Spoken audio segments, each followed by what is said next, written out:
Welcome to Daily Wisdom, Walking the Path with the Buddha, a podcast shared by David Roylance. This podcast is dedicated to guiding you to completely eliminate the discontent mind and the suffering it causes by attaining enlightenment. Learn and practice the teachings of Gotama Buddha that will guide you to fully attain a peaceful, calm, serene, and content mind with joy. To support this podcast, visit patreon.com/supportbuddha or visit buddhadailywisdom.com, where you will discover a full range of courses, retreats, and online learning resources to assist you on the path to enlightenment. Now, here's our teacher to share more.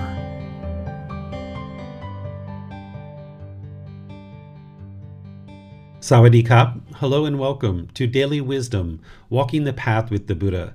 Today is our group learning program where we're studying the teachings of the Buddha in this book titled Developing a Life Practice, The Path That Leads to Enlightenment, Volume 1. We're about 6.5 months into our group learning program, which is a 7-month program. So we're coming to the end of this book, and we're in chapter 24 this week. Chapter 24 is titled Misunderstandings of Gotama Buddha's Teachings. I realize that on the live stream I actually don't have the accurate title there, but that was just an oversight of my part of not updating that before class. Today we're going to be discussing misunderstandings of Gotama Buddha's teachings, because the teachings of the Buddha came into the world 2,500 years ago when he started teaching as part of his last life. And he taught for 45 years. And during the lifetime where he lived, the teachings were shining in the world. They were very bright because there's an actual Buddha in existence, that the people who were learning with him would have deeply understood the teachings of what it takes to get to enlightenment. And then after he died, they actually wrote things down, because during his lifetime, it was an oral tradition. And then they started writing things down after his death. And for about 500 years after his death, the teachings continued to shine brightly in the world. But then they gradually started declining. Just as Gotama Buddha predicted, the teachings have gradually declined over 2,500 years. This is due to impermanence, that things have been constantly changing. And also, as people were learning with the Buddha, there was obviously a core group of people, countless people, who were actually enlightened. And enlightened beings are going to know what it takes to get to enlightenment, and they're going to know the teachings inside and out, backwards and forwards. It's going to be very seamless for them to understand the teachings that lead to enlightenment. But there's going to be lots of other people around a teacher once they die who aren't actually enlightened yet. They're in the process of becoming enlightened, and because of that, there's still going to be some ego in the mind. So there was fractures in the community where people started going out on their own, having craving to create their own thing, not realizing that a Buddha is the originator, the discoverer, the declarer of the path to enlightenment. And once you start changing a Buddha's teachings, this is very dangerous for that individual. And it's very dangerous for the world as well, because now there's these modifications and this dilution of the teachings that lead to enlightenment. So that's what's occurred over 2,500 years. And as we've gone through this group learning program, I've been sharing with you what it is that are the teachings that lead to enlightenment, that I know with 100% certainty, this is what leads to enlightenment. And as you've learned those teachings, I haven't pointed out necessarily that people misunderstand this or people misunderstand that. I've just laid down, these are the teachings that lead to enlightenment. A common example of that is when I talk about discontentedness rather than suffering. I just kind of explain what discontentedness is, explain to you that some people use the word suffering, and here's the reason why I use discontent, discontented, or discontentedness. And other things like this, like when I teach the 4 foundations of mindfulness, I just teach you what the 4 foundations of mindfulness is, rather than tell you all the other things that people are describing as the 4 foundations of mindfulness and how that maybe isn't the most accurate. So over the last 6.5 months, I've shared with you what are the teachings of the Buddha.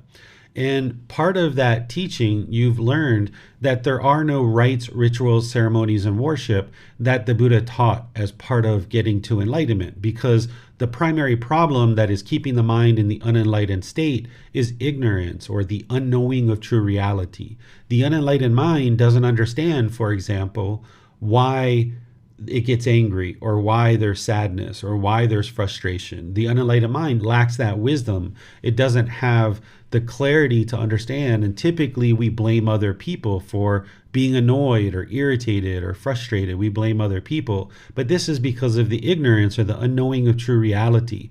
It's not until we cultivate wisdom that we then understand that it's craving, desire, attachment that's causing the discontentedness, and then we start to understand that it's breathing mindfulness meditation and generosity that trains that. We start to understand more of the problem of craving, and we start to understand anger, and that it's loving kindness meditation and practicing loving kindness that antidotes that and transforms the mind. And slowly but surely, as you learn these teachings, you come to understand more and more of what this path is to enlightenment. So therefore, you're more likely to actually experience it.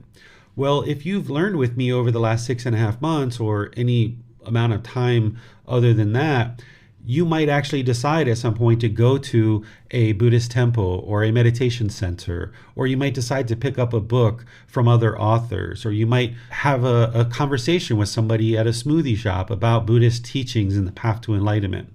And it's very likely that the people you interact with the books that you pick up, with the meditation centers and Buddhist temples that you interact with, that what they're going to share is very different perhaps than what I'm sharing.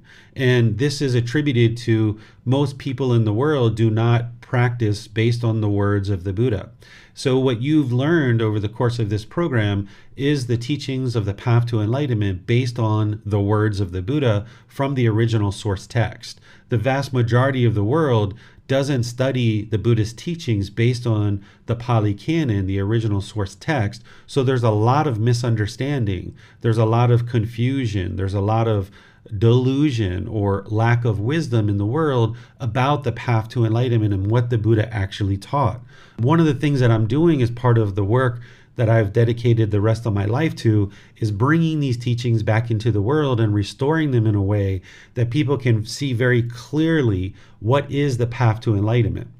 So while over the last 6.5 months, I've shared with you what is the path to enlightenment, as you visit these meditation centers, Buddhist temples, you interact with people at a smoothie shop, or you pick up a book about Buddhism, when you see things that are different, you might question, did David really teach me what Buddhism really is and what this path to enlightenment is? Because what he shared with me is in conflict with what I'm seeing here in other places.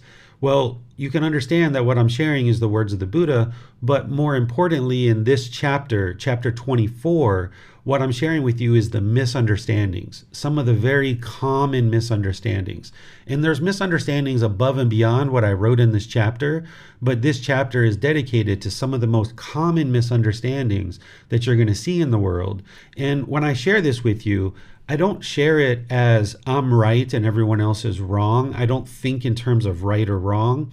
I think in terms of what is it that's going to lead to enlightenment and helping you to independently verify that what I'm sharing is the truth, using the words of the Buddha, but also using your own investigation, your own reflection, and your own practice so that you can see the truth for yourself.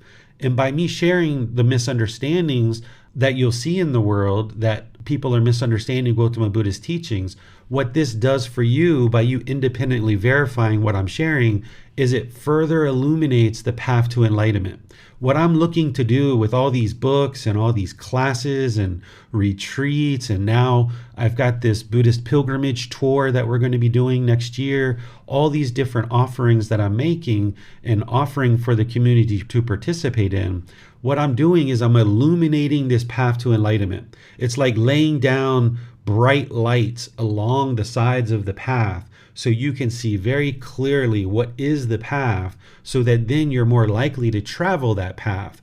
Whereas if I don't lay down these bright lights and it's just dimly lit path, then it's not as clear to you what the mind needs to be trained to do and understand and practice in order to get to enlightenment. So this chapter for me is a way to help people that go into other centers or temples or pick up books or have conversations, that you'll see these common things that I'm going to share with you that are misunderstandings.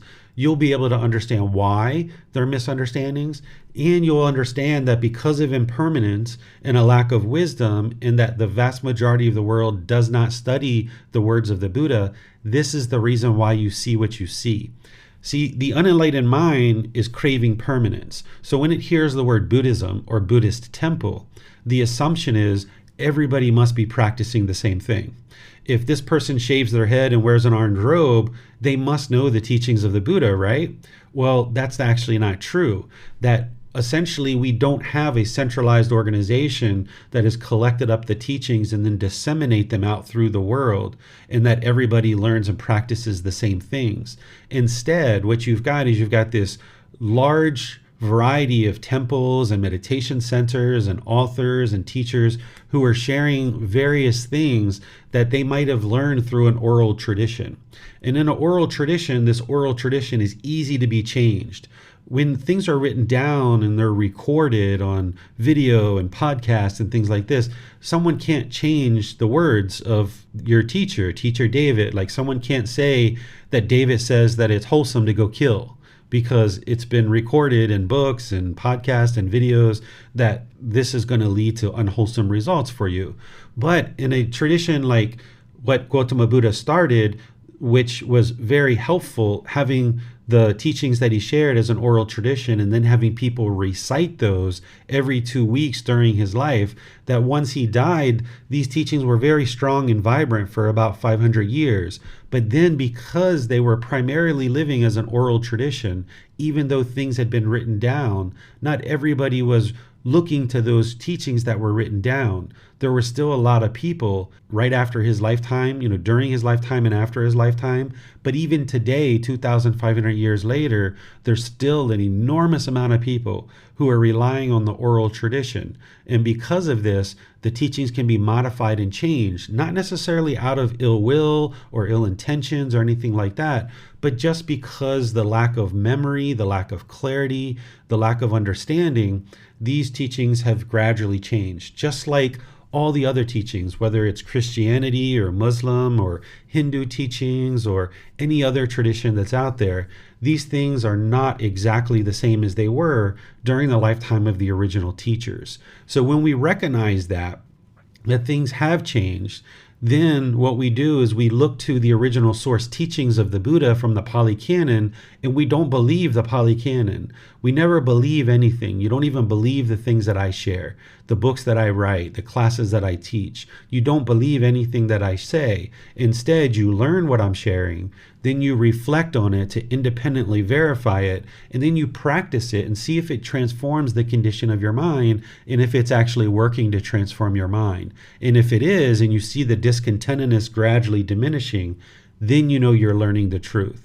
But this isn't well understood in the world, so we've got an enormous amount of people in the world that are practicing all kinds of different things, and this chapter is going to be helpful for you in order to make it very clear of what it is that you learned in the last 6.5 months, but also make it very clear that when you encounter people who might be misunderstanding, that you understand that it's a misunderstanding due to impermanence, due to not studying the words of the Buddha. And in that situation, we don't judge the other person. We don't look down on them. We don't think that they're a bad person. We don't think that they themselves have specifically with ill intention made the change. But instead, we just recognize, because we've done the inner work to independently verify the teachings, we know what the truth is about the teachings because we see the transformation in our mind. And this other person may not have done that work, unfortunately. And that's okay, because that's their practice. So if we go into a Buddhist temple and we see them doing some of the things that I'm going to be sharing with you today, I don't look at them in a negative way. I don't judge them. I don't think they're unwholesome. I don't think they're bad people. They probably truly believe that what they're doing is Buddhism. But that's the challenge, is they believe it. They haven't deeply learned, they haven't deeply reflected to independently verify it, and they haven't practiced it. But that's their results of their decisions and their practice.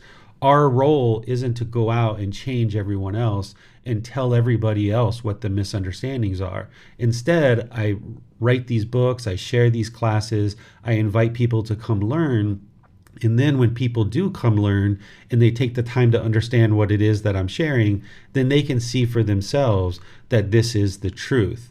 And then that eliminates the craving or the desire for you to rush out into the world and try to convince other people that they're misunderstandings. That's not what our role is.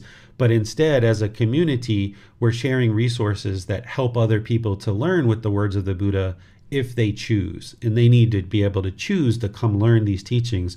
We don't need to actively go out and forcefully convince people that they're misunderstanding something. So this is the purpose behind the chapter. This is why it's going to help you to further understand the path to enlightenment and really illuminate what it is that's going to guide you to enlightenment. As we go in today's class, you're welcome to ask questions by putting those into Facebook, YouTube, or Zoom. And in Zoom, you can raise your hand electronically and ask questions. I will stop every now and again and open up to any questions that you guys might have so that you can get some clarity. Because some of the things that I share, you may have participated in these things, you may have done these things, you may have people around you that are doing these things, you might have seen books or been in other classes with teachers that are talking about these things, and you might be seeking clarity. Because part of not believing me is that when you're learning, you might need to seek clarity and say, David, why is it that you teach this? Can you help me to independently verify that what you're saying is the truth? Because that's what my role is as a teacher. My role isn't to convince you of anything or prove anything to you, because I already know what I share is the truth. But instead, I invite students to be able to ask questions and seek clarity and understand why it is that I'm sharing what I'm sharing. So thank you all for joining for today's class. I appreciate your dedication to learning, and we just have a few more classes before this group learning program is going to be over, and then we're going to move into some other classes and then eventually restart the whole program again, which I'll explain to you at a later time. But I would like to just welcome you to the class. The first thing that this chapter discusses is helps you to understand some of the reasons why there's misunderstandings before I actually go into the misunderstandings themselves. So to help you understand a little bit more about how this all came to be is let me share with you the three main types of Buddhism that you'll see in the world, or at least the three main traditions of what people are calling Buddhist teachings. So the Buddha lived in an area that today we call Northeast India and we call Nepal. 2,500 years ago, there wasn't that line between Nepal and India that it is today. Instead, there were just kingdoms around that area. So the Buddha was born in a place called Lumbini, Nepal, and then he spent most of his life in an area that we today call Northeast India. And that's the real focal point of where the Buddha lived, and people in that region of the world had access to him, so they were able to learn and practice his teachings, and the teachings became more and more prevalent in that area. And then after his death, and even during his life, they were starting to spread, but it was after his death that they really spread the most. There's one particular king called King Ashoka who lived about 250 years after the life of the Buddha, and this was an individual who was into war and fighting and spreading his kingdom, and he had this great kingdom, and he was really good at war, and his soldiers had killed a lot of people, and he had conquered a lot of land. But eventually he learned the teachings of the Buddha, and he had this complete transformation, and he stopped doing all of those things, and he used all his royal riches in order to spread the teachings of the Buddha. So he's the first person who's really accredited with spreading the teachings of the Buddha far and wide around the world. And this map that I'm sharing with you shows a bit about how the teachings spread, but it's not 100% accurate in the way that it's depicting it. That focal point that you see there, Northeast India and Nepal, is where the Buddha existed, and the teachings spread from there. And this tradition that we call Theravada Buddhism, which is primarily hosted in South and Southeast Asia, this is what we call the teachings of the elders. This is the tradition of Buddhism that's here in Thailand, in Myanmar, in Laos, in Cambodia, and Sri Lanka, as well as southern Vietnam as well. This is kind of the real focal point of Theravada Buddhism. But in reality, Theravada Buddhism has been spread all throughout the world, but this is kind of the real focal point of these teachings. The teachings that exist in Thailand, what the researchers and archaeologists think and the scholars think, is that it spread from the location of where the Buddha lived down to Sri Lanka. And then from Sri Lanka, it made its way into Thailand about 800 to 1200 years ago. So by the time that Buddhism came to Thailand 800 to 1200 years ago, the Buddha had already been dead for about 12 to 1300 years. So when the Buddha was sharing his teachings, there were already teachings that existed in that region of the world. It was practiced in what we call today of Hinduism. So there were these Brahmin priests who had convinced the people, and the people believed that they couldn't worship, they couldn't really improve their life. They had to pay the Brahmin priest in order to get these prayers. And it was the Brahmin priest, this special class of people that could take in this money, do these prayers, and these people would get a better life. Well, the Buddha observed that this actually wasn't working, and this isn't true reality. And it also bred corruption, because as people came to the Brahmin priest, and today maybe it was $5 to get a prayer, tomorrow it's $10, the next day it's $20, and it's like, why? Well, because that's what they said. And the commoner, they didn't believe that they could actually pray or improve their life in any way other than going to pay this money to a Brahmin priest. And the Buddha understood that this wasn't working, and this isn't how things truly work. In order to get to a better, improved life, you need to cultivate wisdom and make wiser decisions in your life. That's how people get to better results, not through rites, rituals, ceremonies, and worship. So this tradition of Theravada Buddhism, the way that this tradition functions is they feel that it's the Pali Canon that is the original source teachings of the Buddha, and that is what's going to lead to enlightenment. So we call it the Teachings of the Elders because it's the oldest, most traditional form of Buddhist teachings that is based on the teachings and the words of the Buddha that existed during his lifetime. But when he started teaching, while there was a core group of enlightened beings who deeply understood the teachings, as they spread throughout the world to places like Sri Lanka and Thailand, they were already practicing different things. They had certain folk traditions and certain other things that they were practicing. Here in Thailand, they practice something called animism. What animism is this is the belief that inanimate objects have a spirit. Like a tree has a spirit, or the water has a spirit, or the earth has a spirit. While this is very lovely to think about, and it's a very beautiful thought, it's actually not true.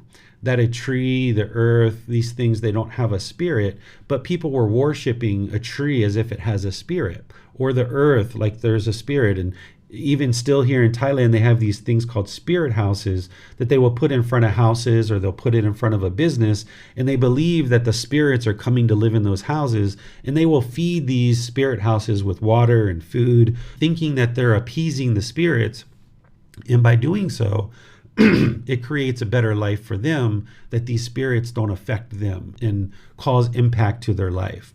Well, this is all a knowing of true reality. This is ignorance or delusion or confusion. So when Buddhism came into a place like Thailand, it was already 1200 to 1300 years after the death of the Buddha. So things had already been kind of adjusted and morphed and changed, and there was a little bit of Hinduism mixed into it.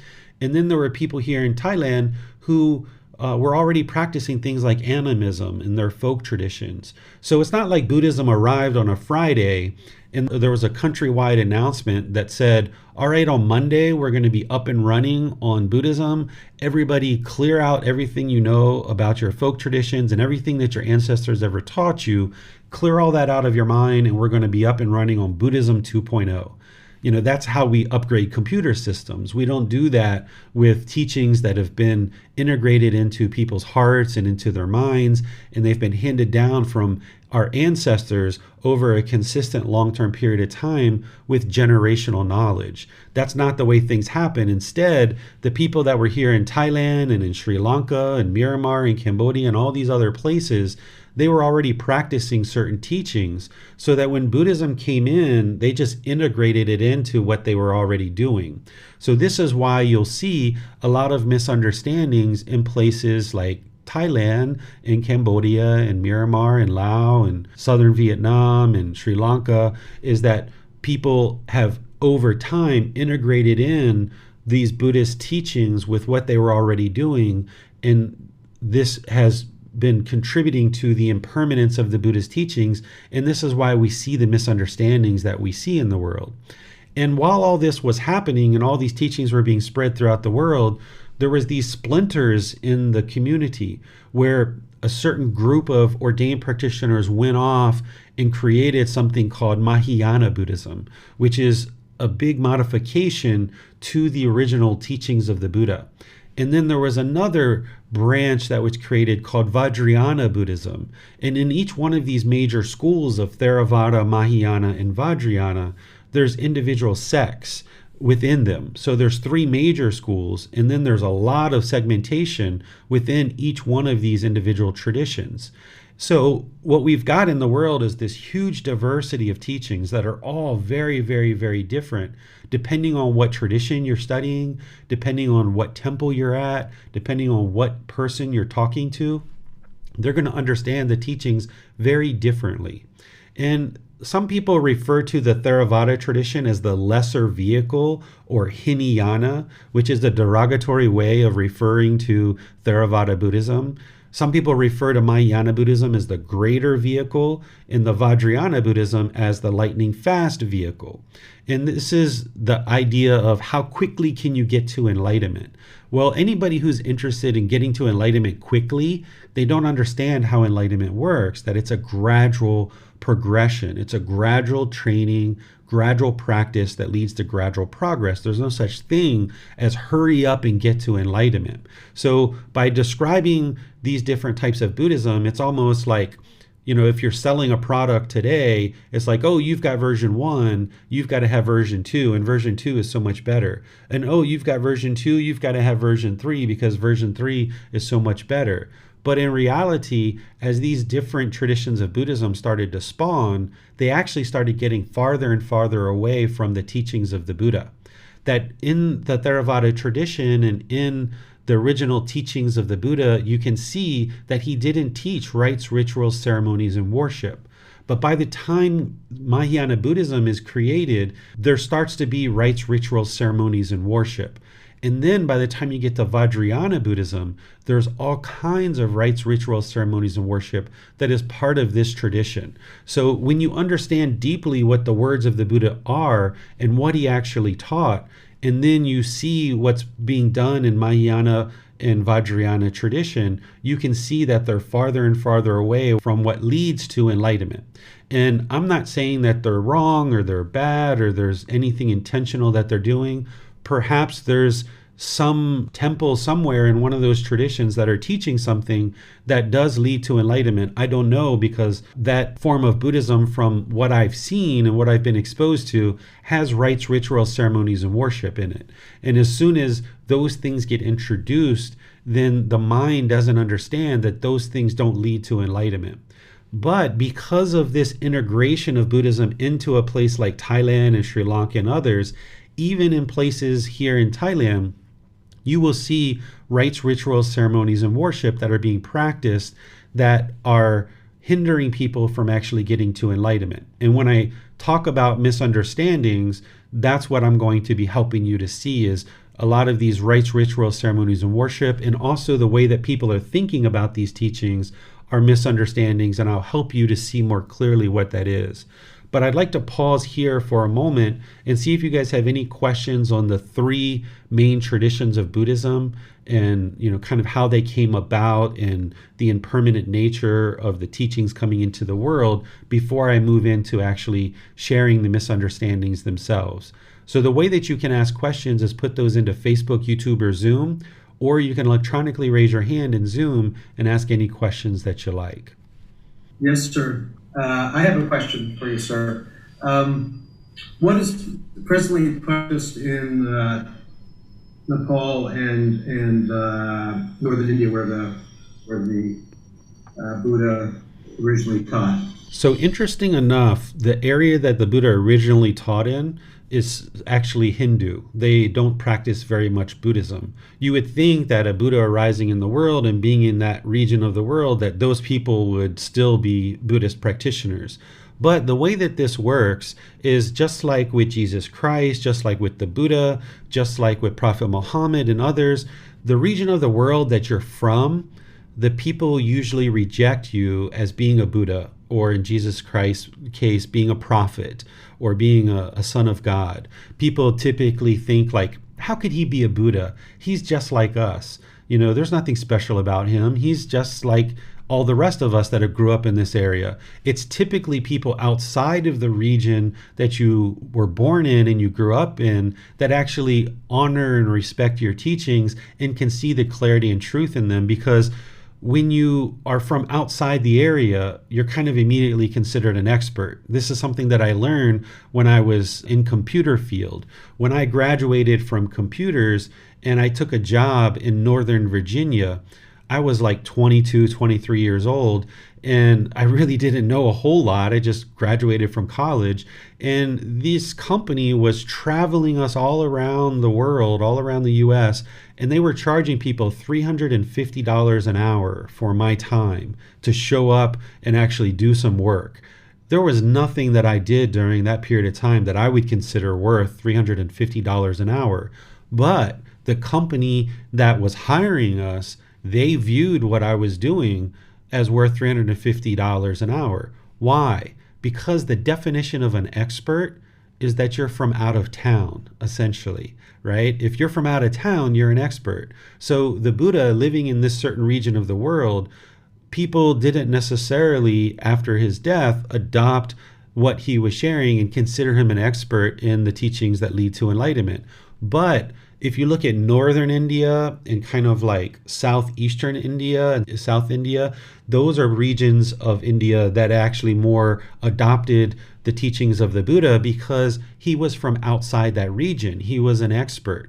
But the area right around where he lived, people didn't necessarily, in a long-term nature, adopt what it is that he was teaching. And this is why the teachings are actually a lot more integrated and a lot more successful in places like Sri Lanka and Thailand and Myanmar and Cambodia and Laos, southern Vietnam. Even the US is picking up the teachings more and more, where that region that the Buddha actually lived, not so much, because people didn't necessarily in a long-term nature look at him as an expert, because people look around and think, oh, he's just like us, how could he be a Buddha?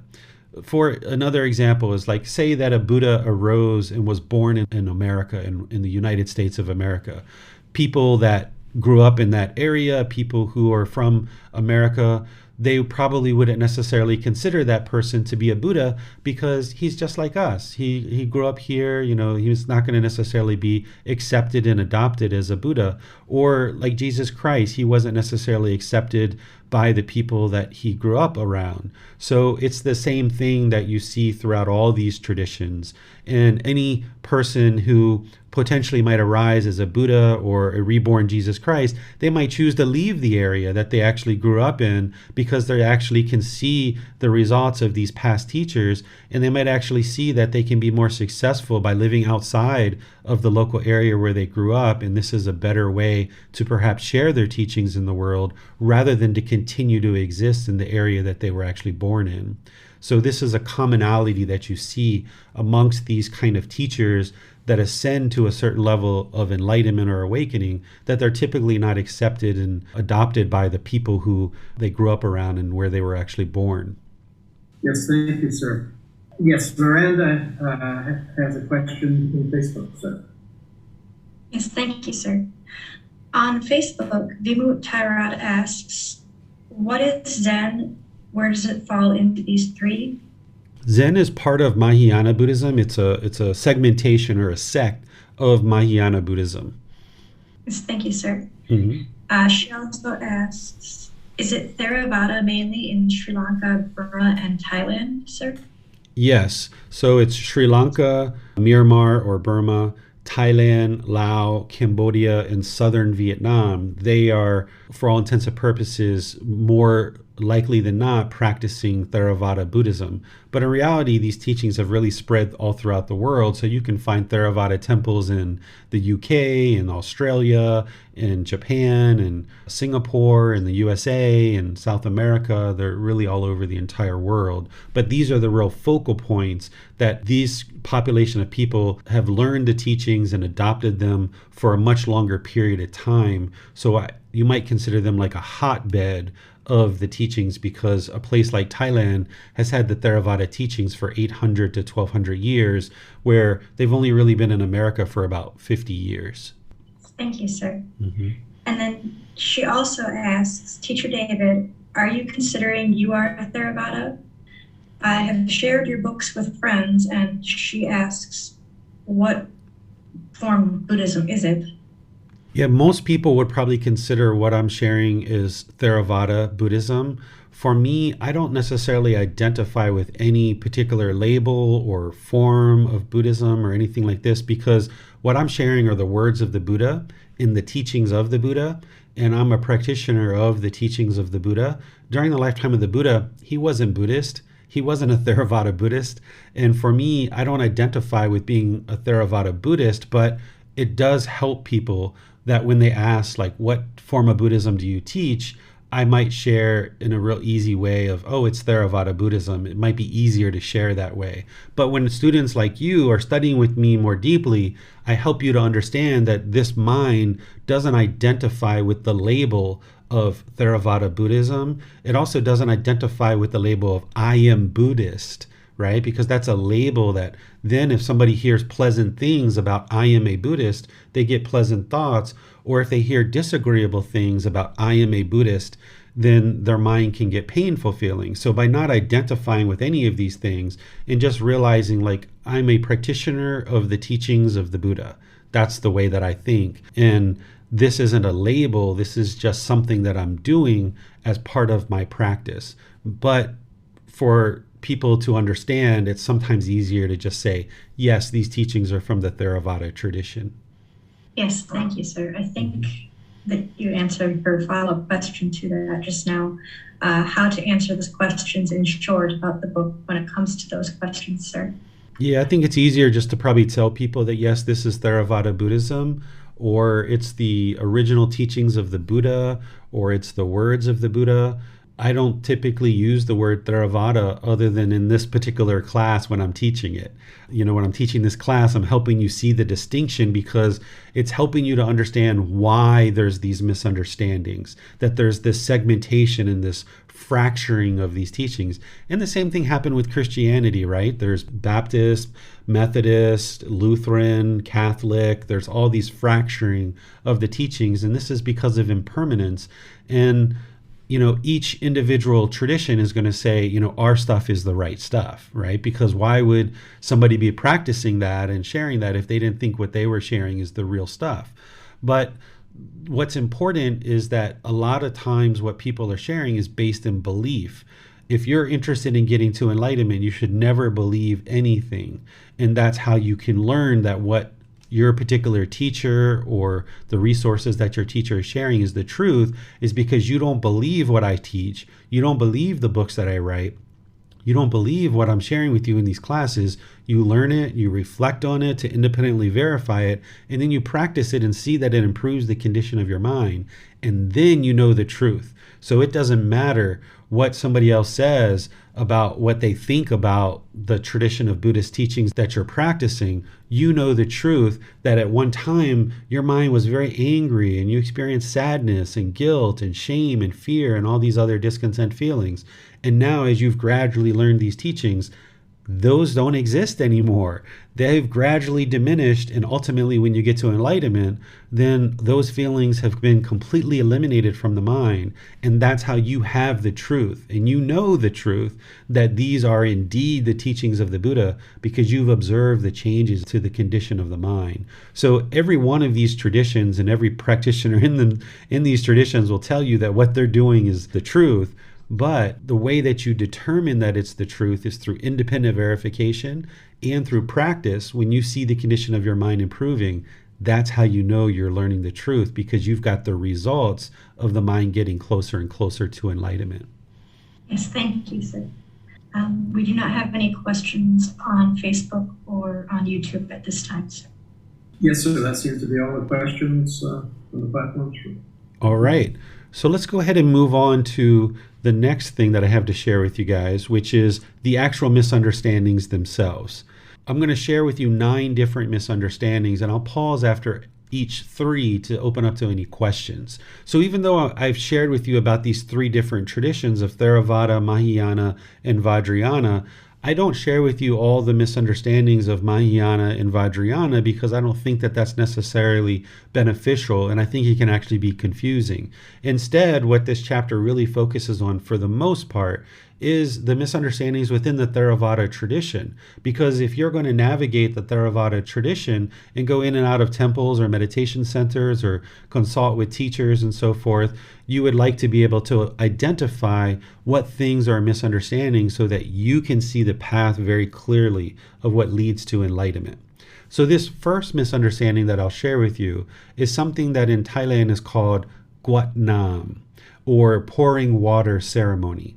What the belief here is that when you make an offering to produce merit to a temple or to an ordained practitioner or to a teacher, they believe that when you make this offering and practicing generosity to produce merit, that you take this little urn of water and you pour it out. And as you're pouring out this water, it transfers the benefits of you accumulating merit to somebody else. And typically they're thinking about dead relatives, that they're transferring the benefits of their merit to somebody else.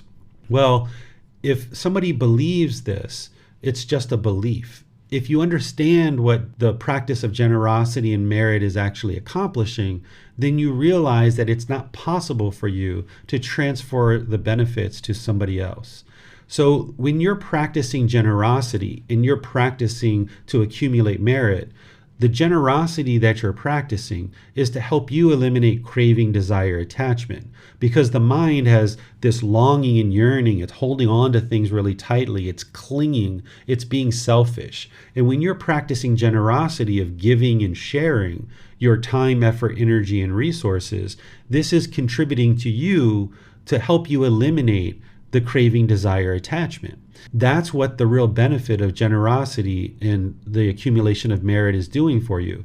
You should be practicing generosity without any expectation of anything in return. However, what you understand is that there is this benefit, that it's helping your mind to be trained to let go and to reduce your craving, desire, attachment. And when you are practicing generosity to produce merit, which means you're making an offering to a teacher or to a temple, or somehow you're encouraging the continued sharing of Gotama Buddha's teachings through practicing generosity, this is helping other people get access to the teachings of the Buddha.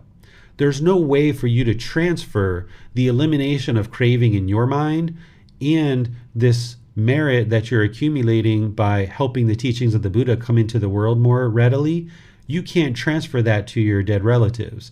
And if you look at the teachings of the Buddha, where he talks about Gama in the natural law of Gama, because practicing generosity and producing merit is a practice, it's a decision that you're making in order to produce wholesome Gama.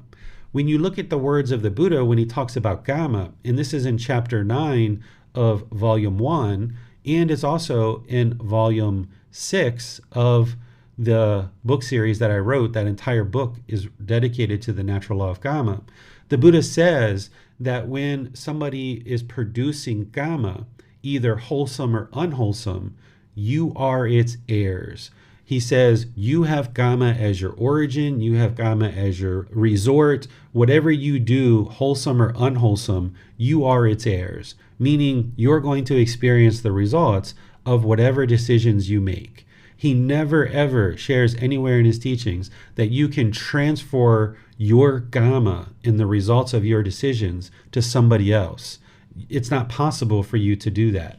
So you can think about this as like if there was somebody who was a murderer and you did all this wholesome stuff, can you transfer the results of all your wholesome things to the murderer and help them get out of jail because now your wholesome actions are going to benefit them their unwholesome actions of murdering are going to affect them because that's the choices that they made. There's no way with this little urn of water to pour it out and transfer your good deeds to somebody else. Jesus would have said, you reap what you sow, right? You reap what you sow. And the Buddha talked about the natural law of karma, that you are the owner, the heir of your karma, either wholesome or unwholesome. It's a wonderful thought to be thinking that, yeah, I can do something good and pour out this water and transfer it to somebody else, but it's just not possible. And as long as the mind thinks that this is what's going on, then it's going to be deluded in not understanding what generosity is for and what the practice of merit is for. So therefore, there's going to be this lack of understanding, this lack of wisdom. It's really beautiful what people do with this is they pour out this water, they take the water, they pour it into a plant, and what they believe is that the water goes up through the plant and then the water is kind of enjoyed by heavenly beings. Such a beautiful story. It's so warming. It's so beautiful. It's just not true. The Buddha never taught that. And as long as the mind is deluded in this way or lacking this understanding and continues to practice in this way, thinking that this is what's occurring, then the mind isn't deeply understanding what the true practice of generosity in the development of merit is actually doing. And if you don't understand what the true practice of generosity in the accumulation of merit is doing, then you're not likely to practice it, and you're not likely to actually get the results of eliminating craving, desire, attachment. That's one of the primary goals of this path, is to eliminate craving, desire, attachment. And it's breathing mindfulness meditation and generosity that's leading you to be able to do that. So if somebody's not understanding and lacking the wisdom of what generosity is truly doing, then they're going to lack that wisdom and most likely not practice it. And if I think as a person that when I die, my relatives are going to be doing the ceremony for me to help me, then that means in this life, I might not take action in order to do good, wholesome things, because I can do all this unwholesomeness in this life, and then when I die, my relatives are going to make up for that. This is delusion. This is confusion. This is a misunderstanding of the Buddhist teachings. But you'll see this commonly in the world. And even ordained practitioners will practice this. And if you're at a place where someone is offering you to pour this water, it's not like when you pour the water, you're immediately not going to get to enlightenment. The mind has to deeply understand that as you're pouring this water, it's not going to lead to your enlightenment. It's not going to lead to the benefit of other beings. In a situation where I've been multiple times where I used to do this, and that's how I know it's not true, in all the other teachings that I've shared so far to help you understand it's not true. But now when I'm in a situation where someone might say, oh, get the Gotama and pour the water so you can transfer your merit, I'll just politely smile, or I'll say that's okay, or whatever. And, I don't do it because it's not wise for me to do this, because I'm teaching just as much through my words as I am my actions. If I did this as a teacher, but taught people that it's unwise to do it, people would be like, hey, why are you doing it if you're teaching that it's unwise? So I choose not to do it. I don't look at it as I'm offending somebody. So if an ordained practitioner suggests for me to actually do it, then I just say, no, I'm fine, that's okay. Or I'll just why them, or I'll just smile or something like that. So don't feel like just because other people are doing this, that you should do these things. Because remember what we talked about last week about the lotus flower. You need to rise above the murkiness of the world. As long as you stay embroiled into the murkiness of the water, in the murkiness of the world, you can't rise above the murkiness and bloom like a lotus flower. So in order to get to enlightenment, you're going to be doing things very differently than the vast majority of the people around you. While other people are going to be sad and angry and frustrated, while other people are holding on and grasping tightly, while other people are doing rites, rituals, ceremonies, and worship, you're going to need to choose to understand that these things don't lead to enlightenment and rise above them. It doesn't mean you can't ever worship, for example. Some people enjoy worshiping God, but just understand that that worship isn't what's changing the condition of your mind. It's wisdom through independent verification of the teachings and making wise decisions that is leading to the improvement of your life. And you can see this, for example, if you go to a place where there's worship, people can go in worship for an hour or two and then go outside and they're angry and frustrated and irritated because the worship hasn't changed their wisdom. It hasn't given them wisdom of how to now function in the world through better decisions. So you'll see this Guatnam, and you'll see this thing that's called Namon if you go into a lot of temples. What this is they'll take some water out of the faucet, they'll put it into a bowl, and they'll typically wrap a string around it, they'll burn a candle, and as the ordained practitioners are chanting, this wax is dripping into the water, and now they think they have this kind of blessed water, or this sacred water, or this holy water. And then they will dip this kind of, it looks like the end of a broom, but it's not. They'll dip this into the water and then they'll sprinkle it on people. And people think if they get this water sprinkled on them, something really wonderful just happened for them. And now they've got this water that is sprinkled on them. But this is, once again, a rite, ritual, ceremony, and worship that getting water sprinkled on you is no different than you going out into the rain and getting a little sprinkle of water, or going into the shower and getting some sprinkled water on you. There's no difference. It's not the sprinkling of the water that's going to lead to your improved life and your improved decisions and getting to enlightenment. It's cultivating wisdom and making wiser decisions in your life through training your mind that's going to lead to improvement in your life, not this sprinkling of water. These things in this third one are all coming from Hindu practices. You'll see this has been kind of integrated in other folk traditions and things like this that have been integrated into the Buddhist teachings. This third one in Thai we call Sai Sin. This is where if you go and talk with an ordained practitioner, they will sometimes tie a rope around your wrist. And the people think that this is beneficial for them. And you'll even see a practice here in Thailand where they'll tie ropes around trees. They will tie ropes around your car. They will sprinkle water on your car. They will bless your car. They will do all these different things that they think that they're blessing you or blessing the car. And this is somehow going to keep you safer and keep you protected. Well, if you've gone and had a really wonderful talk with an ordained practitioner and you learn some wisdom that is going to improve your life, that's what's going to help you in your life, is the gaining of wisdom. And now you can make wiser decisions in your life. If this string being tied around your wrist and you look down at it for the next 3 or 4 days and it reminds you of the wisdom, and that's going to help you, it's the wisdom that's helping you, not the string.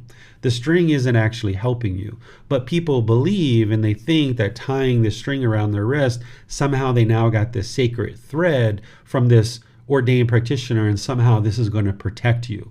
Well, it's not the blessing of the car. It's not the string that's keeping you safe. It's your decisions to practice things like right view, right intention, right speech, right action, right livelihood, right effort, right mindfulness, and right concentration.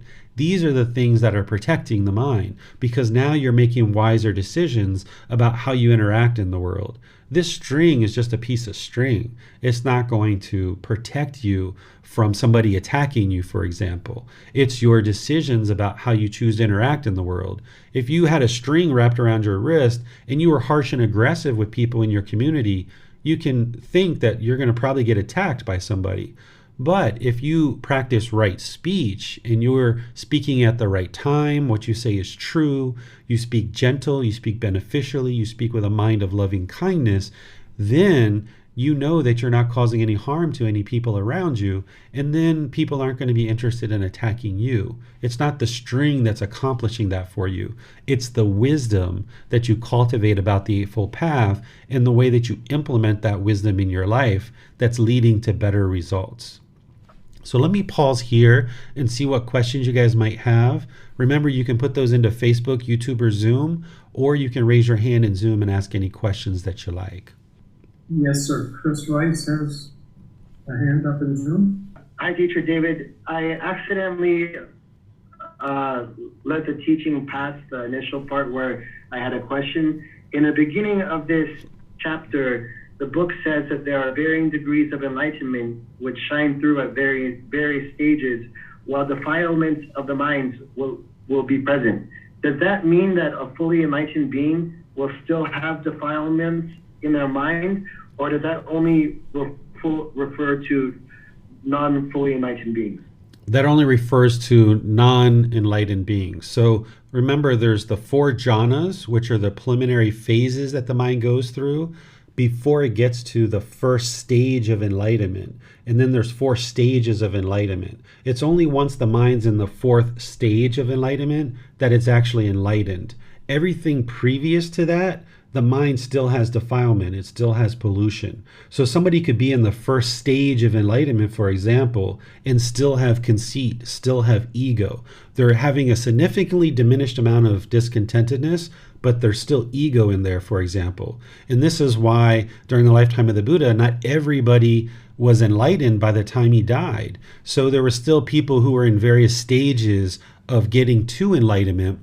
They weren't fully enlightened yet. So there was still ego in some people's minds who were kind of in the process of getting to enlightenment. So people fractured and went off and tried to create their own thing. Even during the lifetime of the Buddha, there were individuals who were advocating to the Buddha to change his teachings. And they were like, no, we're allowed to have sex. We can have sex and still be enlightened. There's no reason why we can't have sex and still be enlightened. You need to change your teachings, things like this. And the Buddha knew what the teachings were, and he knew that as long as there's a craving for sex, the mind isn't going to get to enlightenment. But when or if you actually eliminate that is up to you. That's part of the process. And people can get to that first and second stage of enlightenment, for example, and still have sexual contact. But this is just an example of how these teachings have really been fractured in some communities because people are in various stages of awakening, and there's that ego there thinking that they're wiser and smarter than the Buddha, and now they start changing and modifying his teachings. And this is how we've come to a situation where there's a lot of misunderstanding in the world. Thank you, Teacher David. I understand that helps a lot. Can I ask a second question that covers something that you talked about a few minutes ago? Sure, you're welcome to ask whatever questions you like. Okay, the second question involves the word wholesome. You mentioned the word wholesome maybe 5-10 minutes ago, something like that.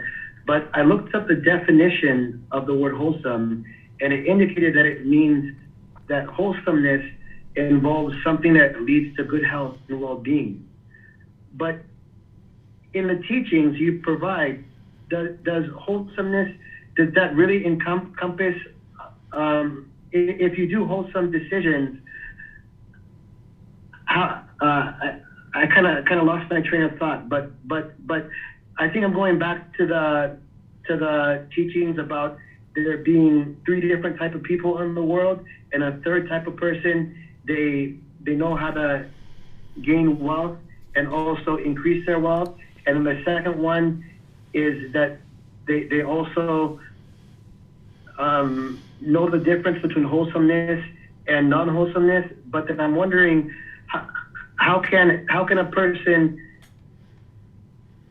really experience wholesome results if someone can experience wholesomeness without being enlightened? But basically, I guess I'm asking, what's the difference between wholesomeness and enlightenment? Maybe that's a better way to word it. I kind of got lost.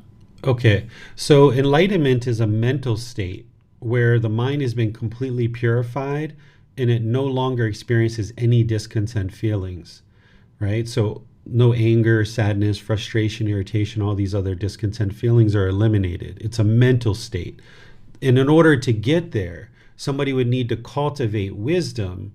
And through cultivating wisdom, not believing the teachings, but independently verifying them and practicing them, you then have the wisdom of how to train the mind. And as you're making wiser and wiser decisions in your life, then there's this wholesome outcomes that you start observing, that your personal and professional relationships really blossom. You start observing that the condition of your mind is improving and all these different things based on cultivation of wisdom. So it's wisdom that leads to wholesome outcomes.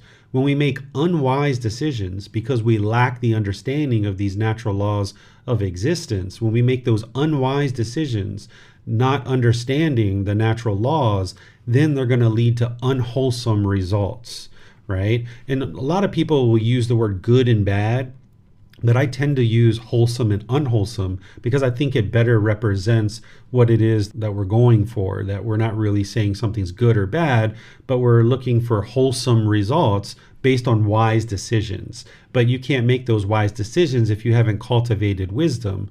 And that's why belief doesn't lead to wholesome results necessarily, because with belief, you don't know what's true or false. But when you independently verify teachings, then you have wisdom, you know what's true, and now you can make wise decisions that lead to wholesome results. The struggle that the unenlightened mind is experiencing is it lacks wisdom. It has this ignorance or unknowing of true reality, so it makes unwise decisions that leads to unwholesome results.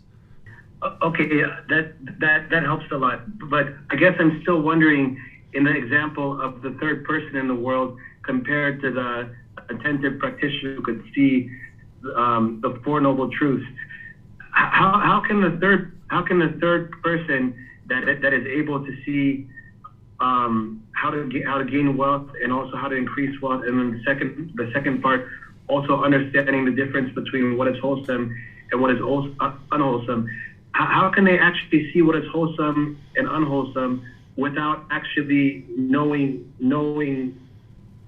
the Four Noble Truths? Because I thought that you can't achieve complete wholesome results without enlightenment and understanding the Four Noble Truths. I'm getting a little confused there. Yeah, this isn't directly related to our class today, but let me try to help you a little bit. And if this doesn't help, then let's take it offline and have a follow-up conversation so we can stay focused on today's topic.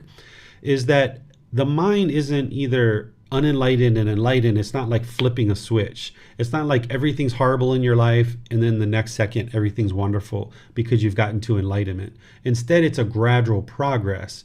It's this gradual progression. As you're gradually learning, you're gradually practicing, and you gradually experience progress. So there might be certain decisions in your life that you're making that are really wise, and that area of your life, you're experiencing lots of wholesome results. But there's certain areas in the unenlightened state that you're not wise about, and you're making unwise decisions, and it's producing calamity in your life. So in an unenlightened mind, there's going to be some parts of your life that are wholesome and that you're experiencing great benefits in, and there's going to be other parts that you really struggle and you have difficulties with. So you might be having a really great relationship with your life partner, but you're struggling raising your children, for example. Or you might be having a lot of trouble at work, but you're able to have a great relationship with your children, right? So you can have different parts of your life that you have wisdom about, and you conduct that area really well, in another area that you're really struggling. But what you're doing as part of this path to enlightenment is you're cultivating wisdom about all parts of these natural laws of existence, so that now you can clear out all these struggles and difficulties gradually over a long-term period, and ultimately get to a point where you fully have cultivated wisdom and the mind has gradually come into enlightenment, where now everything that you're doing, the mind is peaceful, calm, serene, and content with joy. And that's a gradual progression that you're going to see, this declining of unwise decisions and unwholesome results, and this gradual increase of wisdom and wholesome results. As you increase your wisdom and wise decision making, the wholesome results will be becoming more and more vibrant and more flourishing in your life. Okay. Thank you, Teacher David. I'll let you get back on track. Thank you for answering my questions. I appreciate it. You're welcome. If there's anything else, let's follow up privately so I can help you clarify that, Chris. You're welcome to schedule an appointment or send me a private message, ask a question in Facebook or something like that. Thank you for the questions. Chrissy has a question in Facebook. Hi, yes.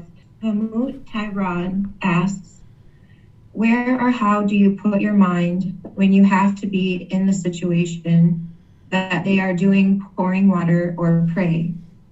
When they pray, it is hard to not hear it, and you have negative self-talk. And then he also asks you, or I guess it's a statement, you can't escape from it. Right. Okay. So this is part of getting to enlightenment, is to not be affected by what's going on around you. Because getting to enlightenment isn't about controlling the people around you to do things in a certain way. Instead, an enlightened being can go into a temple environment, for example, and know that this Guatnam pouring water ceremony is not the teachings of the Buddha. And even though everyone else is participating in that, they can just sit there quietly and peacefully and smile and just choose to not participate, and it doesn't affect their mind, because what other people choose to do in their life practice is up to them, and they're going to experience the results of that. But what you choose to do is going to produce results in your life. So what you would need to get to a point where you can exist in an environment where people are doing things that you maybe disagree with, but it doesn't affect your mind regardless. So you aren't going to ever be in a situation where you agree with 100% of what's going on. So for example, the temple that I teach at, I have a large classroom on the first floor of a building, and I share the teachings that are the words of the Buddha. At the same time, there's monks upstairs above me that are teaching fortune telling and doing psychic readings, and they've got all kinds of statues and sprinkling water on each other and everything. That's them. That's what they choose to do. It doesn't affect me. The people that choose to go up there, they go up there.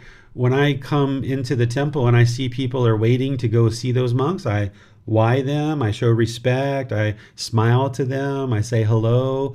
If any of them ever ask me questions about what I do or what I'm doing, I will share it with them.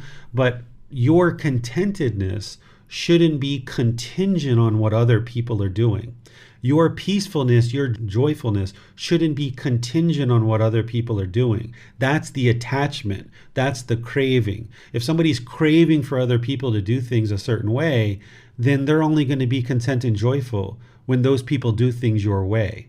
But when you eliminate the craving, when you eliminate the attachment, and you don't have a desire for other people to do things the way you do it, then you can sit in an environment where people are doing these things and be completely content and joyful, because you know that that's their decision, and your contentedness and your joy and your peacefulness isn't contingent on what other people choose to do. Okay, thank you, sir. Mm-hmm. There is also what appears to be another statement from Jacqueline Mills. She says, wholesome equals conductive to or promoting moral well-being. I would agree with that. Yep. Thank you. Mm-hmm. Yes, Miranda has a question. Yes, thank you, sir.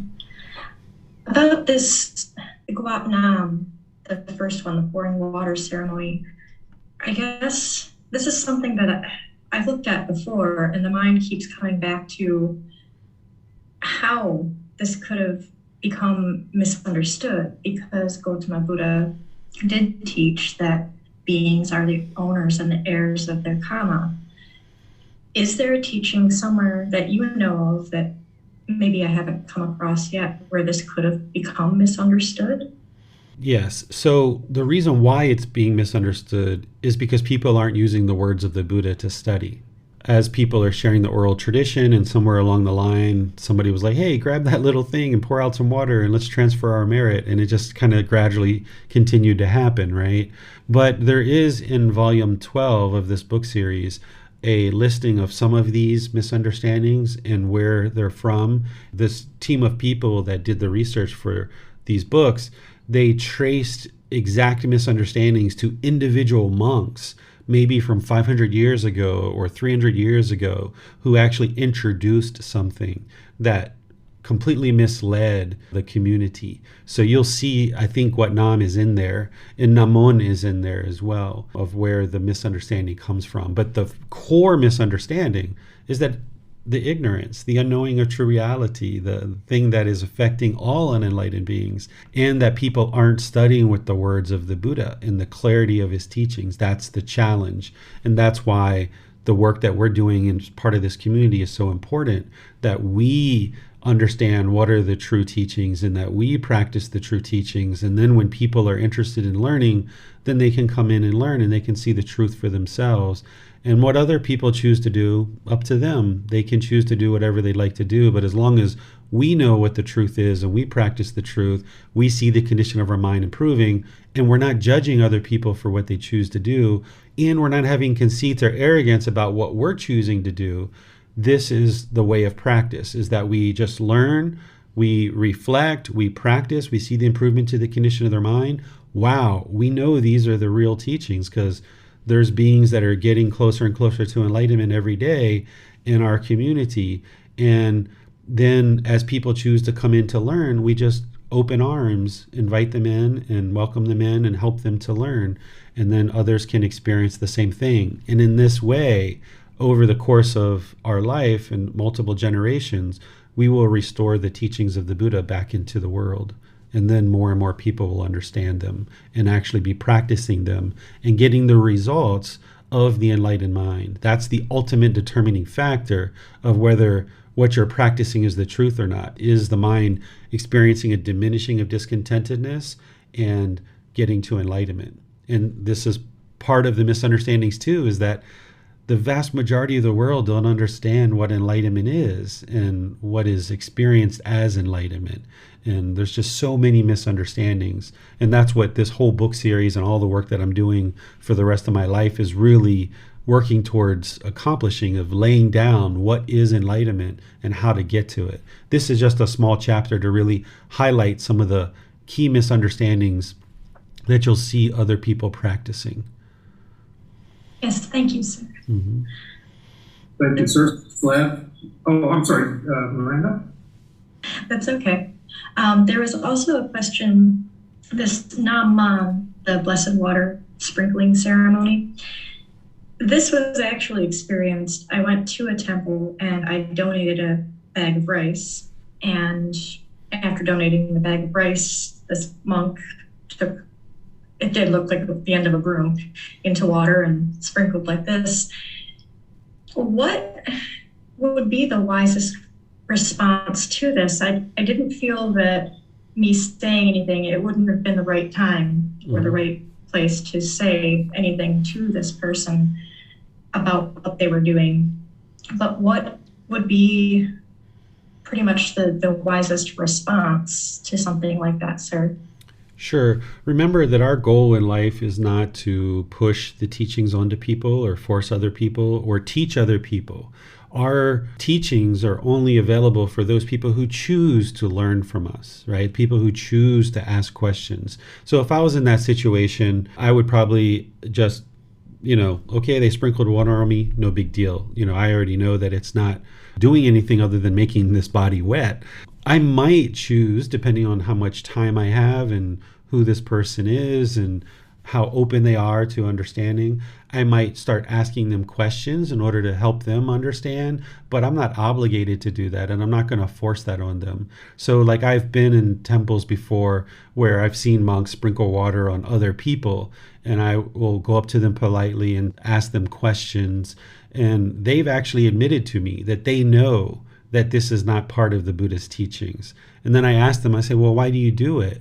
And they say, because the people ask for it. Well, if I was ordained and had people come to me and ask for this water to be sprinkled on them, I would take the time to explain to that person that this isn't part of the Buddhist teachings and there's no benefit in doing it. And I would educate them and give them wisdom so that they can improve their practice. But there's a lot more work involved in that, in helping the person to release this belief from their mind. And it takes a lot more effort on the part of the teacher. So oftentimes what I see is that even though ordained practitioners know that these aren't the teachings of the Buddha, they still do it anyway because it's the easy way. It's almost like complacency has set in and they just do it anyway. And they're actually getting paid to do these things. The things that the Brahmin did during the lifetime of the Buddha, where they accepted money for rites, rituals, ceremonies, and worship, it's the ordained practitioners that have now become the Brahmin. It's really ironic that this has happened because the Buddha taught about this his whole life. And then now the very people that he created the community for, the ordained practitioners, have become the exact people that he was teaching that these things are not leading to wholesome results. So there's a large number of people who are relying on income for these rites, rituals, and ceremonies and worship. So a lot of these ordained practitioners aren't willing to let go of these rites, rituals, ceremonies, and worship. and the household practitioners aren't willing to let it go either. So if you interject yourself into that and trying to convince them of the truth, they're probably, because of their craving, just going to get angry, and they're going to have wrong view, and they're going to attribute their anger to you and think that you're the bad person, and then you get pushed away with aversion because of their craving. So in a lot of situations, it's sometimes best to just be quiet and not try to teach that person unless they ask you questions. If you spend time around me enough and you see how I do things, you'll see that I have a way of asking people questions in order to kind of guide them to wisdom by just asking them questions. So if I went into a temple, I have ways of asking questions skillfully to help them realize that what they're doing is not part of the teachings of the Buddha, and then they don't get angry with me because they're just answering my questions rather than me actively teaching them. But there's a way to actually help people through asking questions, but this is a much higher level of practice that you learn through essentially being around your teacher and seeing how they do it, because each individual situation is different, and the only way to really learn it is through experience and observing somebody who does this skillfully. But you shouldn't feel the responsibility or obligation to do this, because more likely than not, if you're not doing it well, the other person's just going to get angry, and they're going to attribute their anger to you, and they're going to think that you're the one who caused their anger. Because if they're unknowing of true reality about ceremonies and rites and rituals, then they're most likely going to be unknowing about craving is causing their anger as well. Yes, thank you, sir. You're welcome. Thank you, sir. Václav has a question. Good morning, Teacher Dave, and good morning, everybody. Teacher Dave, I have a question. If you have right view about this ceremony, so it's basically you understand it's not gonna make help you enlightenment, and also it's not gonna do anything for you, but it's tradition, and when you come to temple, you have to be polite. Basically, you can participate in this ceremony. Yeah, if you choose to participate in these rites, rituals, ceremonies, and worship, like I mentioned, it's not going to mean like immediately you can't get to enlightenment. Like in Miranda's case, where she happened to go make some offerings and they whipped out the water and started sprinkling it on her. It's not like the Wicked Witch of the West and the Wizard of Oz, where it's like, oh, melting, I can't get to enlightenment now because he sprinkled water on me. That's not how it works. Instead, it's about your mind and understanding like, okay, this person just sprinkled water on me. All right, that felt nice and refreshing. Wow, thank you.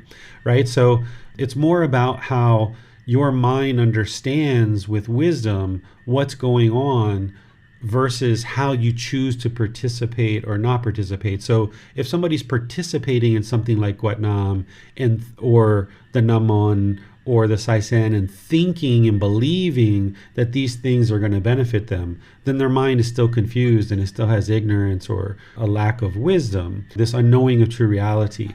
But if these things are going on around you, or somebody happens to sprinkle you with water, as long as your mind understands, that's all that matters. So, for example, I haven't been to a church in a very long time, but I enjoyed going to a church and singing and doing the things that they do at a church. But I also know that that isn't what's going to lead to improvement in the mind. So when you go into a Buddhist environment, if they're doing some of these things, whether you choose to participate in it or not is up to you. For me, I choose not to participate because I need to set an example of what are the true teachings. And if I'm doing one thing and teaching something else, people get very confused. But in situations where somebody happens to sprinkle some water on me, I might just smile and that's it.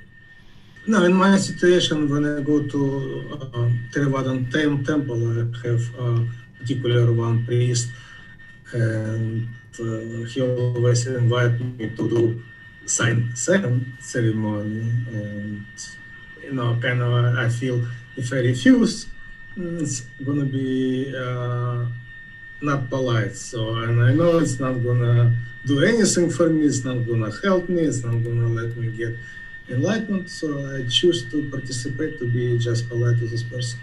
This is what I was explaining about rising above the murkiness of the water in the world, that if we just continue to do something because we don't want to make somebody else to feel disrespected. This is because of your craving. This is because of your attachment. Rather, what it takes more time, effort, and energy to do, but it's more beneficial, is to share with that monk, I appreciate, sir, that you're interested in being so kind to offer me this string. However, I'm choosing to no longer do that because I realize that that's not actually what leads to enlightenment. And that kind of discussion can lead to better wisdom for that person, and it can lead to improved wisdom for you to learn how to say no in a very polite, kind, friendly, respectful way. Because if somebody came to your house and laid out some cocaine and said, "Hey, Slav, let's snort some cocaine," you'd find a way to say, that's probably not for me. And you wouldn't feel like you were being disrespectful to that person. Now that's an extreme, right? Like cocaine. But this is something that is less extreme, but the mind is doing the same thing. What you're doing is you're saying, yeah, I'll snort the cocaine with you because I don't want to disrespect you. But here, what you're saying is I'll accept the string because I don't want to disrespect you. I don't want you to feel disrespected. But if they feel disrespected, that's because of their own craving, desire, attachment. So there's a way for you to skillfully and wisely talk to this person and help them understand. And that's part of what an enlightened being is able to do. They won't feel shy. They won't feel hindered. They will have the wisdom to be able to use right speech and speak to this person in a way that is very kind, very friendly, very polite, very respectful, and be able to resolve the situation where I'm not interested in going forward to snort cocaine. And I understand that you're doing that. If you would like to do that, you're going to need to do it somewhere else other than my house. But I understand that that's what you'd like to do, and I wish you well. So there's ways to say, I understand that you offer these strings, and that's very thoughtful and very respectful of you, and I really appreciate your thoughtfulness, but I'm going to choose not to accept that. Is that okay for you? Are you understanding that this is something that I'm choosing not to participate in? And if they get angry at you because of that, that's because of their own craving. You didn't cause that. That's just a personal choice that you're making. And if this person isn't comfortable with that impermanence, that not everybody's going to want a string from them, then that's their own struggle, their own craving, their own attachment. Mm-hmm. So we all need to get to the point where you're comfortable rising above the murkiness of the world. The Buddha talks about he was born in the world, but he's not stained by the world. He's unsoiled by the world. This is what you need to get to, is where other people may be doing things that are unwise, but you're not going to allow that to soil or stain your life practice in the way that you choose to practice. Because just conforming to what other people are doing, this is allowing other people's decisions to stain you or soil you. The Buddha says he's unstained and unsoiled by the world. Thank you, sir. Chrissy has a question. There's a question on Facebook from Vaimut Tyrod. It says, can I just practice mindfulness, notice my mind and cut off and let it go? I believe it's in reference to the previous question. Yeah. So this is what you would do, right? If you're in a situation where you've experienced discontentedness arising, well, there's the 4 foundations of mindfulness. There's the whole Eightfold Path that you're practicing, and mindfulness is awareness of mind. And those 4 foundations of mindfulness are the bodily sensations, the feelings, the condition of the mind, and mental objects. That where you observe the bodily sensations are arising because the mind's about to get angry or frustrated because of what's going on around you, that's where you cut that off and let it go. That's how you train the mind to let these things go. In situations where you observe that discontentedness is arising, you apply the practice of the Eightfold Path to train the mind to let go of that craving. And that's how you ultimately get to the point where people can do whatever they choose to do around you, but you don't allow it to affect you. So this person, using Slav's example, this person can offer you a string, but you realize that, okay, I can politely and respectfully decline. And if I experience any discontentedness because of that, that's my discontentedness. And I can cut that off and let it go. And eventually you get to the point where you're very comfortable using right intention, right speech, and right action, knowing that you're not causing any harm by just choosing to decline a string from an ordained practitioner. You haven't caused any harm in that situation. Same thing when you're in an environment where people are doing Namun or Guatnam. You haven't caused any harm by just sitting there. They're not causing you any harm by choosing to do Guatnam or Namun. And where you see discontentedness arising, you cut that off and let it go. And that's what you do throughout all aspects of your life. Thank you. Mm-hmm. Yes, sir. There don't seem to be any more questions at this time. All right. So let's go ahead and move on to the next three then. The number 4 here that's in the book is I shared about ordained practitioners, because there's some ordained practitioners that study with me, but there's also certain situations where you might interact with ordained practitioners. These are sometimes called bhikkhus and bhikkhunis. Bhikkhus are the male ordained practitioners and bhikkhunis are the female ordained practitioners. One of the things you might observe from being around an ordained practitioner is that if you why them or you show respect to them, they may not choose to why you back and show respect back to you. This is because what they're typically taught is that they're above us, is that they're higher than household practitioners. This isn't true. This isn't the way that the Buddha taught. If you look at the words of the Buddha, he taught that the ordained life is the lowest form of livelihood. Because remember, he was a member of the royal family, he was a prince, and he actually stepped out of that into homelessness, put on rags, and walked down the street and accepted food as offerings to humble his mind so that he could eliminate the ego and the conceit.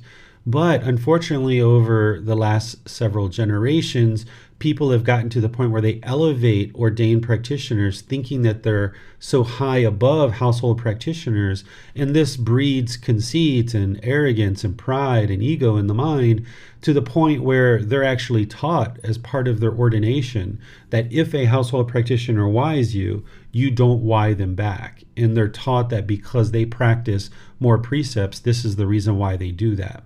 The reason why I share this with you is that your practice should be based on what you know is wise and what you know is wholesome.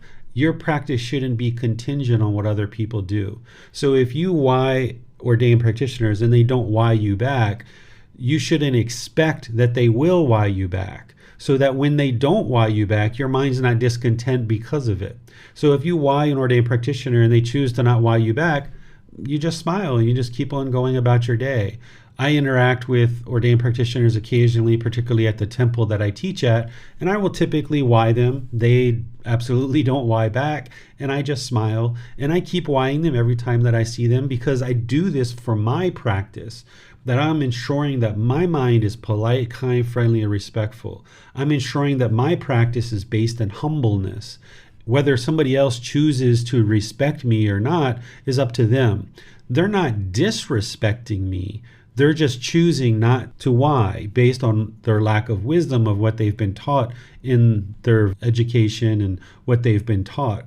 And I've got the words of the Buddha here to be able to help ordained practitioners and all of us to see that the Buddha absolutely didn't teach for this to occur, that he taught that we should respect each other and that we shouldn't allow this gain, honor, and praise, this propping up of other people propping us up to pollute our mind and dilute our mind. These are some of the words of the Buddha to help ordained practitioners and all of us to understand that it's all about being humble and viewing all people as equal. His words here are, gain, honor, and praise are an obstacle even for an arahant.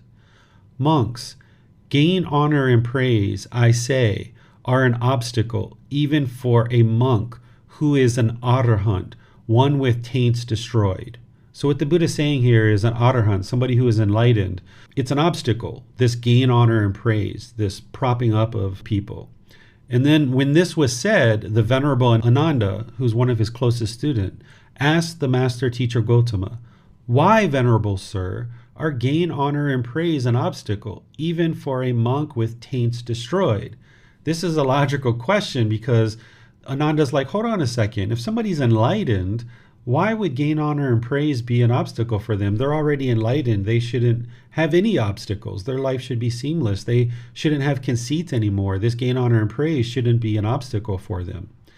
So Ananda asks the Buddha, why is gain, honor, and praise an obstacle for an enlightened being, essentially. The Buddha follows that by saying, I do not say, Ananda, that gain, honor, and praise are an obstacle to his unshakable liberation of mind. So the Buddha is saying, gain, honor, and praise aren't an obstacle to his enlightenment, and his mind is unshakable, that when he's enlightened, his mind is unshakable. It's not an obstacle for him once he's enlightened. But I say they are an obstacle to his attainment of those peaceful dwellings in this very life, which are achieved by one who resides diligent, dedicated, and determined. So dreadful, Ananda, are gain, honor, and praise, so bitter, vile, obstructive to his achieving the unsurpassed security from bondage, right? So what he's saying is, once you're enlightened, gain, honor, and praise aren't an obstacle, but to attain enlightenment, gain, honor, and praise are an obstacle. And this is the reason why I put this in the book. This is the reason why I share it. Not to point out that I think that the ordained practitioners, in my opinion, are not practicing properly. Instead, it's to help those ordained practitioners to see that if your mind is unenlightened and you're going around thinking that you're above household practitioners and you're looking down on them, and when they show respect and gratitude to you, that you don't respect them back, this is hindering you from your attainment of enlightenment because of the conceit in your mind. And I also share this because as a household practitioner, if you show respect to an ordained practitioner and they don't show respect back to you, you shouldn't allow that to affect your mind either. So that's why it's important for me to share this. Because the Buddha says here, he says, therefore, Ananda, you should train yourselves thus. We will abandon the arisen gain, honor, and praise, and we will not let the arisen gain, honor, and praise persist, obsessing our minds. Thus should you train yourself. So when you're in life, even you're not an ordained practitioner, and someone props you up and thinking you're so great, you shouldn't allow that to obsess your mind. So if you work in a certain work environment and people are praising you up, down, left, and right, thinking you're so great, don't allow that to obsess your mind, because arrogance and pride and conceit can set in. Instead, remain humble, right? Maybe thank them for their kind words, but just remain humble. And that's what the Buddha is actually teaching here, because gain, honor, and praise can be an obstacle for your attainment of enlightenment. So where you hear gain, honor, and praise, if you observe any pleasant feelings arising, cut that off and let it go. And here's another teaching from the Buddha along the same line that I share for ordained practitioners and for all of you to realize that it's humbleness that he's teaching. This one is titled, This Spiritual Life is Not Lived for the Sake of Deceiving People. Monks, this spiritual life is not lived for the sake of deceiving people and persuading them, nor for the benefit of gain, honor, and praise, nor for the benefit of winning in debates, nor with the thought, let the people know me thus. But rather, this spiritual life is lived for the sake of restraint, abandoning, freedom from strong feelings, and elimination. So what he's saying here is, going down this path to get to enlightenment isn't for you to gain wealth and be honored and be praised. That's not why you should be progressing on this path to enlightenment, because you want everybody to look at you in such a great way and that you're so high and above other people. Instead, you should choose to go down this path to enlightenment as a way of restraining the mind, abandoning the unwholesome qualities, gaining this freedom from strong feelings, eliminating discontentedness. That's the real purpose behind going down this path to enlightenment, not getting this gain, honor, and praise. And let the people know me thus. Look how wise I am. Look how smart I am. Look how much I know. This is conceit, right? So the Buddha is explaining the purpose of his teachings is to restrain the mind, abandon unwholesomeness, get this freedom from the strong feelings, and eliminate the discontentedness in the mind. That's what he's teaching. And for somebody who's deeply learning and practicing his teachings through his own words, they won't allow the mind to look at themselves as above others, but instead as being equal. And this is a misunderstanding of Gotama Buddha's teachings, where monks are thinking that they are above other people and they aren't respecting household practitioners, in my view, if I'm ordained, I'm going to deeply respect household practitioners because they're the ones who are allowing me to be ordained. Because by them sharing food and water and clothing and shelter and medical care and financial support, these are the people that are allowing me to live this ordained life. And I should have nothing but gratitude and appreciation and respect for these people. This is the mutual support. And out of that respect, I'm going to deeply learn the teachings, and I'm going to share those teachings with these people to help them in their life, rather than being disrespectful and not showing gratitude when somebody shows me gratitude. So if you notice, the way that I practice is I why everybody. I show respect to everybody, even children. My own son, I will why him sometimes. My own son, I will call him sir. Thank you, sir. I appreciate that, sir.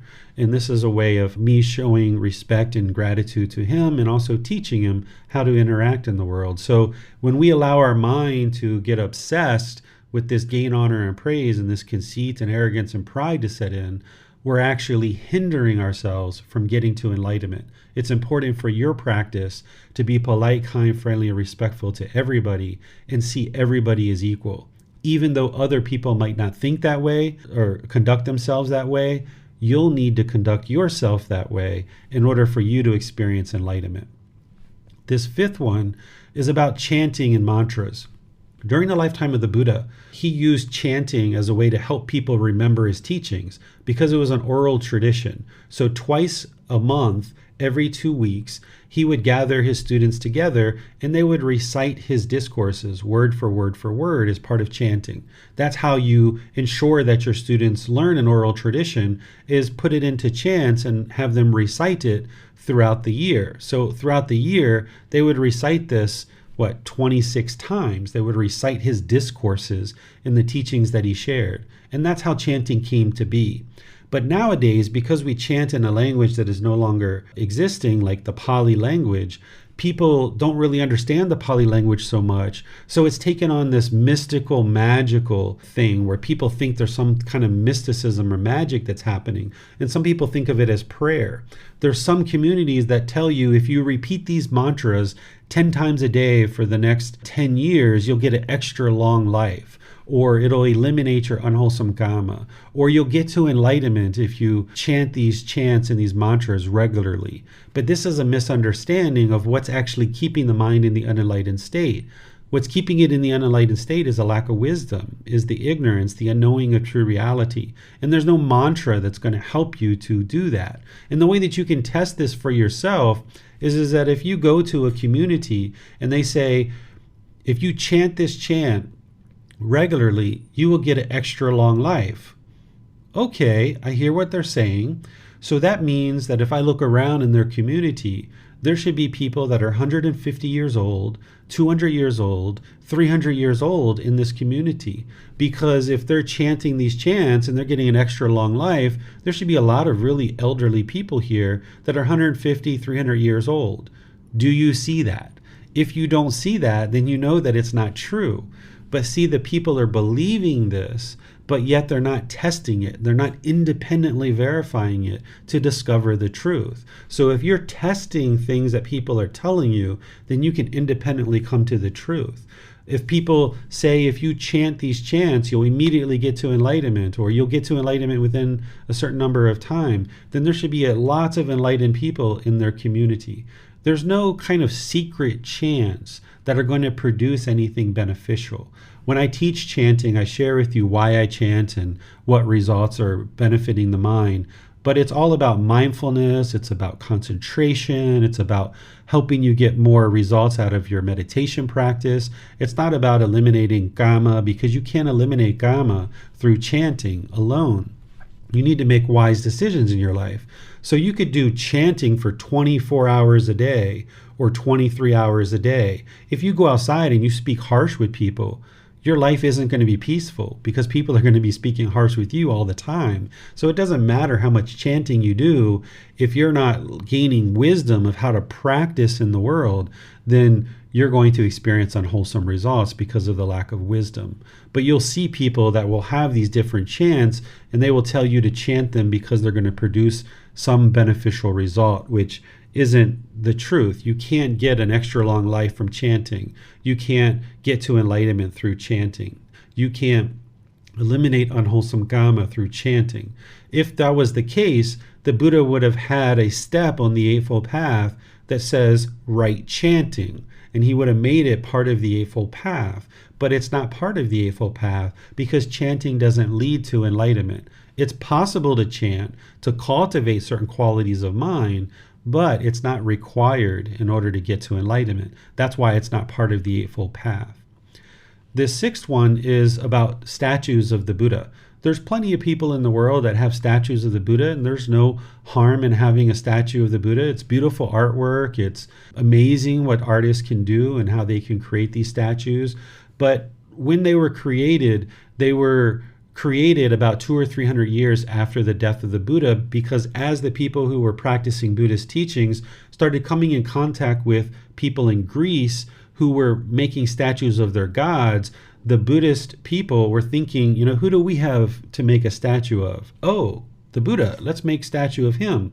But 200 or 300 years after his death, those people didn't actually live during the lifetime of the Buddha, so they had no idea what he looked like. They just cast these statues based on what they were thinking. And that's why a lot of these statues, they don't even look human. Or you'll see statues in Thailand that'll look very Thai. You'll see Chinese statues that'll look very Chinese. You'll see Japanese statues that look very Japanese.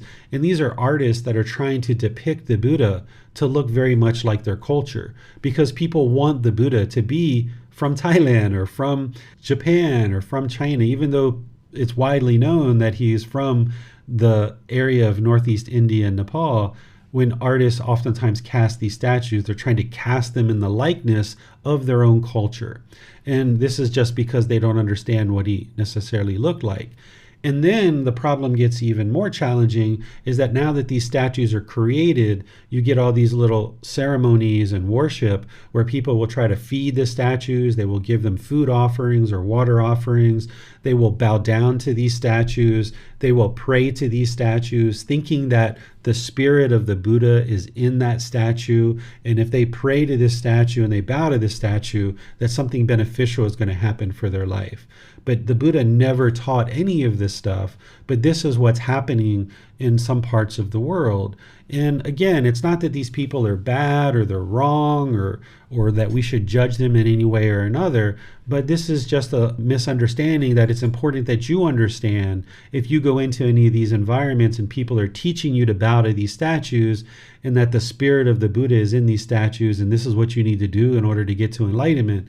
This is a misunderstanding of his teaching. This isn't true. And some people go into Buddhist temples and they will bow to statues. And in their mind, they're thinking that I'm showing gratitude and I'm showing appreciation and I'm showing respect to the Buddha. And I'm also training my mind to be humble. And that's why I'm bowing. And this can actually produce beneficial results for you in your practice, because those are qualities of mind that you need in order to get to enlightenment, is appreciation, gratitude, and respect. And you need to practice being humble. But another person can come in and bow to you. It looks like they're doing exactly the same thing, but the other person is thinking that the spirit of the Buddha is in there and they're going to pray to the statue and get some beneficial result. So it's not about what other people choose to do. What other people choose to do is up to them. It's about your practice and making sure that you understand the truth, that there's nothing about a statue or bowing to a statue that is going to necessarily produce enlightenment for you if you practice it in a way that you think that the spirit of the Buddha is there and that you need to pray to this statue or worship this statue or feed this statue or do some kind of ceremony with this statue. None of that stuff is going to lead to your enlightenment, because it's wisdom that needs to be cultivated to get to enlightenment. Rites, rituals, ceremonies, and worship isn't going to do that for you. So let me pause here and see what questions you guys have on any of these three. Yes, sir. Christy has a question. Yes, there's a question on Facebook from Vaimut Tyrad. Who is bhikkhunis? Do we have bhikkhunis in Thailand? Sure. So a bhikkhu is a male ordained practitioner, and a bhikkhuni is a female ordained practitioner. And they do exist in Thailand. They're bringing this back. There's a little over 300 of them now. When Buddhism came from Sri Lanka to Thailand, it was only male ordained practitioners, so there was never a female community of ordained practitioners that was established in Thailand. So all these years, 800 to 1200 years, it's just been male ordained practitioners. But the females need an ordained path as well. And during the lifetime of the Buddha, females were ordained. So in Sri Lanka, there's females. And in other parts of the world, there's female ordained practitioners. In Thailand, as recently as 20 years ago, there wasn't any female ordained practitioners.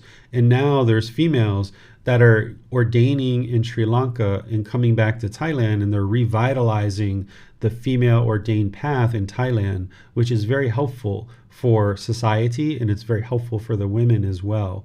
So Thailand does have this, and as far as I know, there's at least one temple down in Bangkok that is dedicated to this, and there's probably going to be more and more as time goes on, and more women choose to go down this path. Okay, and then it also is asked, is bhikkhunis is not nun, am I correct? People are translating bhikkhunis as a nun. That's what they call it. So they will say monk and nun. During the lifetime of the Buddha, it was bhikkhus and bhikkhunis. Now what I say is male ordained practitioner and female ordained practitioner, because monk and nun is really kind of being brought in from the Christian culture, which there's nothing wrong with the Christian culture, but it just gets confusing when people are using terms from one tradition and kind of bringing those over into another tradition. So I think it's more helpful to say male and female ordained practitioners, because that makes it very clear what this is, and it makes it very clear that these people are equal. It's not that the males are above the females or the females are above the male. They're all equal. And during the lifetime of the Buddha, he referred to them as bhikkhus and bhikkhunis.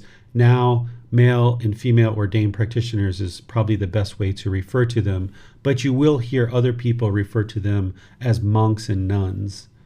Okay, thank you. And then I have a question also about whying. Is it disrespectful to not why and be on this path? Like when you why to me and I wave back, is that disrespectful? I don't take that as disrespect. I don't think of it as disrespect.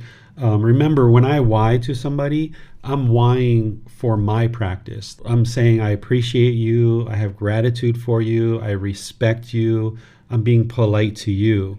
And whatever you choose to do back for your practice is your practice. And when you smile and wave at me, that's you being polite, kind, friendly, and respectful back. That's how you express your politeness and your respect.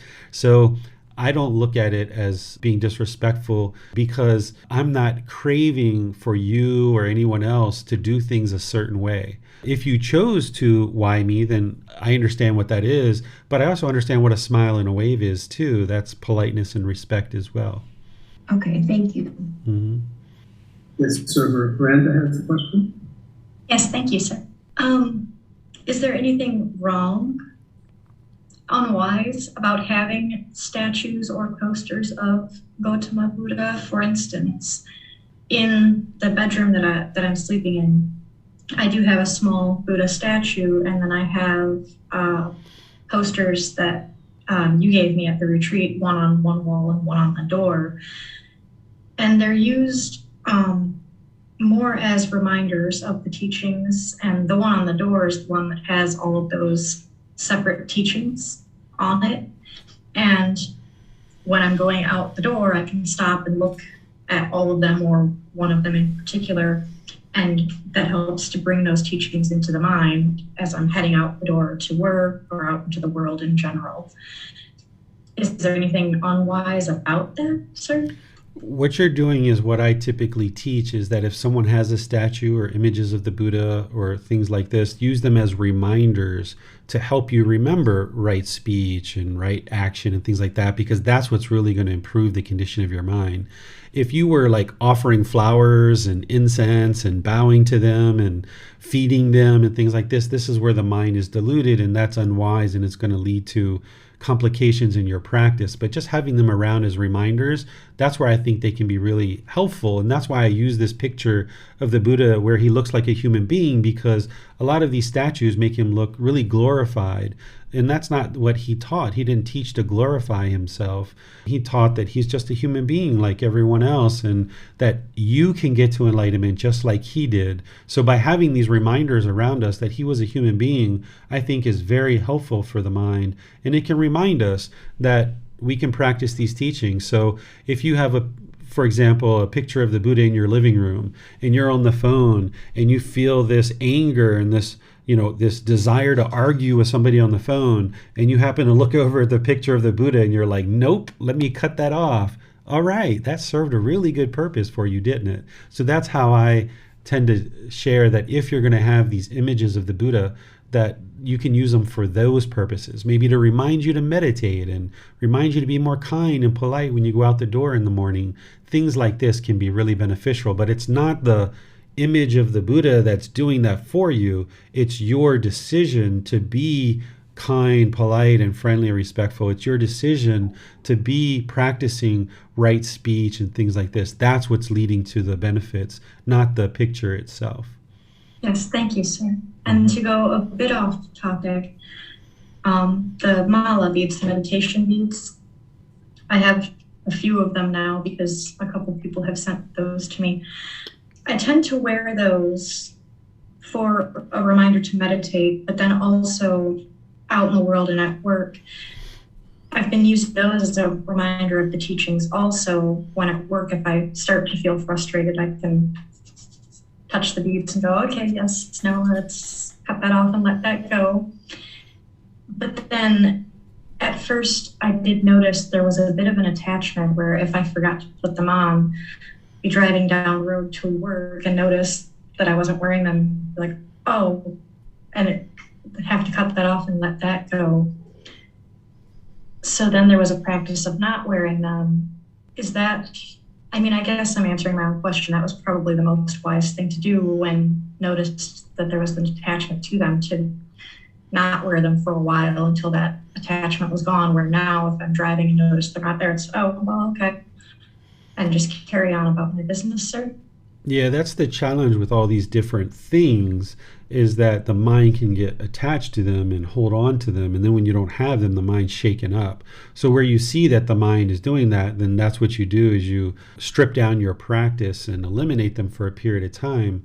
But this is where you can understand that it's not having the mala beads or it's not having the statues that is wrong, so to speak, right? In quotes, it's not wrong to have these things because there's a way of practice. It's more about how your mind relates to this. So it's not wrong to have an image of the Buddha hanging on your wall. It's just that you need to understand that this image of the Buddha hanging on the wall isn't by itself going to produce wisdom for you and isn't going to lead to better outcomes in your life. But if you cultivate wisdom and understanding the teachings, and then when you see the picture, it reminds you to practice those, that's what's actually leading to the improvement. So where you see your mind is attached to these things, it's actually good to strip it out of your life and not use it for a period of time. But then if you choose to bring it back in, then you know your mind's not attached to it, and you can do that just fine. So that's why I don't think about right and wrong. It's about how you use it, right? It's all about how you use it. It's about how you utilize it in order to get to the ultimate goal, which the ultimate goal is wisdom and being able to practice on a regular, consistent basis. Yes, thank you, sir. Mm-hmm. Yes, sir. Christy has a question. Hi, yes, there's more questions on Facebook. Vaimut Tyrod asks, what should I put my mind to if I choose to pay respect to the statue of the Buddha? If I was you, what I would be thinking is cultivating appreciation, gratitude, and respect for the Buddha, and that you're choosing to be humble. this is the way that you can practice. If you would like to have an image or a statue, and some people like to kind of bow to these statues, you should be cultivating appreciation, gratitude, and respect for the Buddha, having confidence in him that he was enlightened, having confidence in his teachings, having confidence in the community of practitioners, and practicing humbleness, where you realize that you would just like to be down to earth and humble, not putting yourself above the Buddha or below the Buddha, but everybody is just equal. That's a good way of practice if you're going to choose to do that. Okay, and then also, I believe this next one is not a question, but a statement, where it's continued. I sometimes lie the Buddha teaching books, your books, to show respect and grateful. Exactly. See, that's a practice that you're choosing to do in order to cultivate appreciation and gratitude and respect. And there's no harm in that, right? But if you thought by whying the books, the wisdom's going to jump off the page and go into your mind and immediately help you get to enlightenment, that would be a misunderstanding or delusion, but you don't have that. So this is where it's not about the action of what you're doing necessarily in a lot of these situations. It's about how the mind understands it and how the mind relates to it. Okay. Then also Jacqueline Mills asks, are those informative yellow and black posters available on Amazon, or would we get them printed ourselves? I haven't figured out a way to put them on Amazon. You can print them yourself, download it and print it. Or if you'd like me to send some from Thailand for you, I can print them very inexpensively here and ship them to you. You can do it that way too if you like. I think that's all the questions on Facebook. Thank you. Mm-hmm. Yes, there's no more questions at this time. Thank you. All right, so let's go to the last three that I have to share with you guys, which is number 7, which is Gotama Buddha as a God, avatar, or Lord. There's some people who think about the Buddha as a God, an avatar, or a Lord. But if you understand what the Buddha taught during his lifetime, he never said that he was a God, an avatar, or a Lord. Even though there's people today that look at him that way and think of him that way, he didn't think of himself that way. And what I'm sharing as a misunderstanding is that it's unwise, and it's also harmful and even dangerous for your mind and the mind of others if you think of him this way. So let's just take this one of being a lord. If you look at the definition of what a lord is, this is someone or something having power, authority, or influence, a master or a ruler. Or this is somebody who acts in a superior or domineering manner towards someone. These are exactly the opposite of what the Buddha taught and what he actually did. He didn't teach that he has power or authority or he's a ruler over you. He didn't teach that he was superior or domineering over you. He taught just the opposite of that. So if we use this word Lord attributed to Buddha, Lord Buddha, then we're attributing these qualities to him, and then people lack the ability to truly understand the humbleness of what he practiced. And then additionally, these teachings really need to be shared worldwide. And there's a lot of people that have been taught that Jesus Christ is the only Lord and Savior, and to not kind of worship any other Lord other than Jesus Christ. And Jesus Christ shared that during his lifetime. But if we call Lord Buddha, Gotama Buddha, if we call Gotama Buddha Lord Buddha, then that means there's over 1 billion people who are identifying as Christian who would never ever be interested in learning these teachings in order to benefit their life, because they're not going to be interested in understanding Lord Buddha because they already have a Lord Jesus Christ. So this makes it more difficult for the Buddhist teachings to come into the world and help people when we use the word Lord Buddha associated with the Buddha. And he never called himself a Lord. But the challenge is that people might have grown up in a Christian environment, and now they are in the Buddhist world, and now they happen to be translating the text, and they're actually putting Lord Buddha in front of the Buddha. Or for some people who grew up in India, sometimes it's very common for people to call him Lord Buddha. But if you understand that these qualities of a Lord are being attributed to the Buddha, and that makes it more difficult for you to then understand the true qualities of mind that he practiced, so therefore it's hard for you to get to enlightenment, and you're making it more difficult for other people to warm up to his teachings when they already have Lord Jesus Christ and they're not interested in understanding the teachings of any other Lord. We don't worship the Buddha. We don't worship him at all. So if we start using Lord Buddha, it gets very confusing for people's minds, and these teachings aren't going to be able to permeate in the world as easily and readily if we continue to use this word Lord. Same thing. The Buddha wasn't a god. A god isn't born through the womb of a woman. If a being is born through the womb of a woman, they're a human being, and we call them a human being because they came through the womb of a woman. If a being is born through the womb of a female dog, we call it a dog. If it's born through the womb of a female cat, we call it a cat because it's a cat. This individual that we call Gotama Buddha or teacher Gotama or master teacher Gotama or aesthetic Gotama, he was born through the womb of a woman because he's a human being. He's not a god. Gods aren't born through the womb of a woman.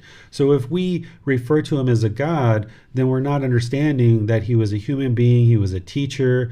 People end up elevating him really highly, thinking that only he can get to enlightenment and that he needs to be worshipped. And none of these things are going to lead to actual wisdom in your enlightenment, in the ability of other people to understand his teachings and get to enlightenment.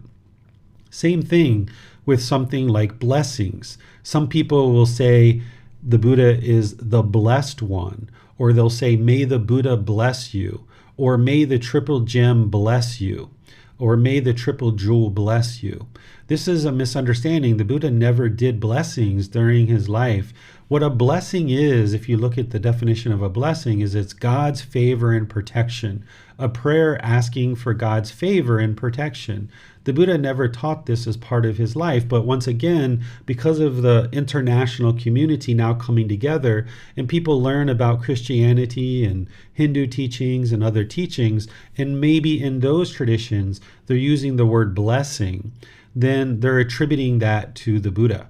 And they're saying, oh, may the triple gem bless you, which is the Buddha, the teachings, and the community. It's not possible for a human being to bless another human being.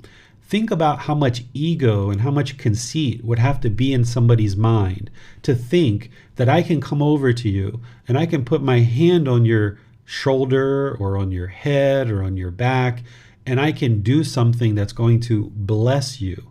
I can't do that as a human being. No human being can bless you. If we think of blessing as God's favor and protection and you feel that God exists, then it's God that does those things, not us.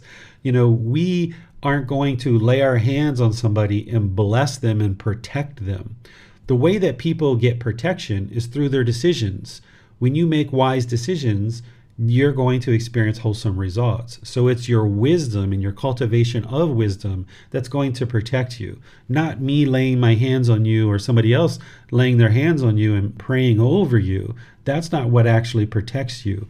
It's your wisdom and your decisions that does that. So as long as we keep associating words like blessings to what Gotama Buddha taught, people get very confused about, well, what's the real role here? Is I'm supposed to worship the Buddha and ask for his blessings because he's a God and he's a Lord?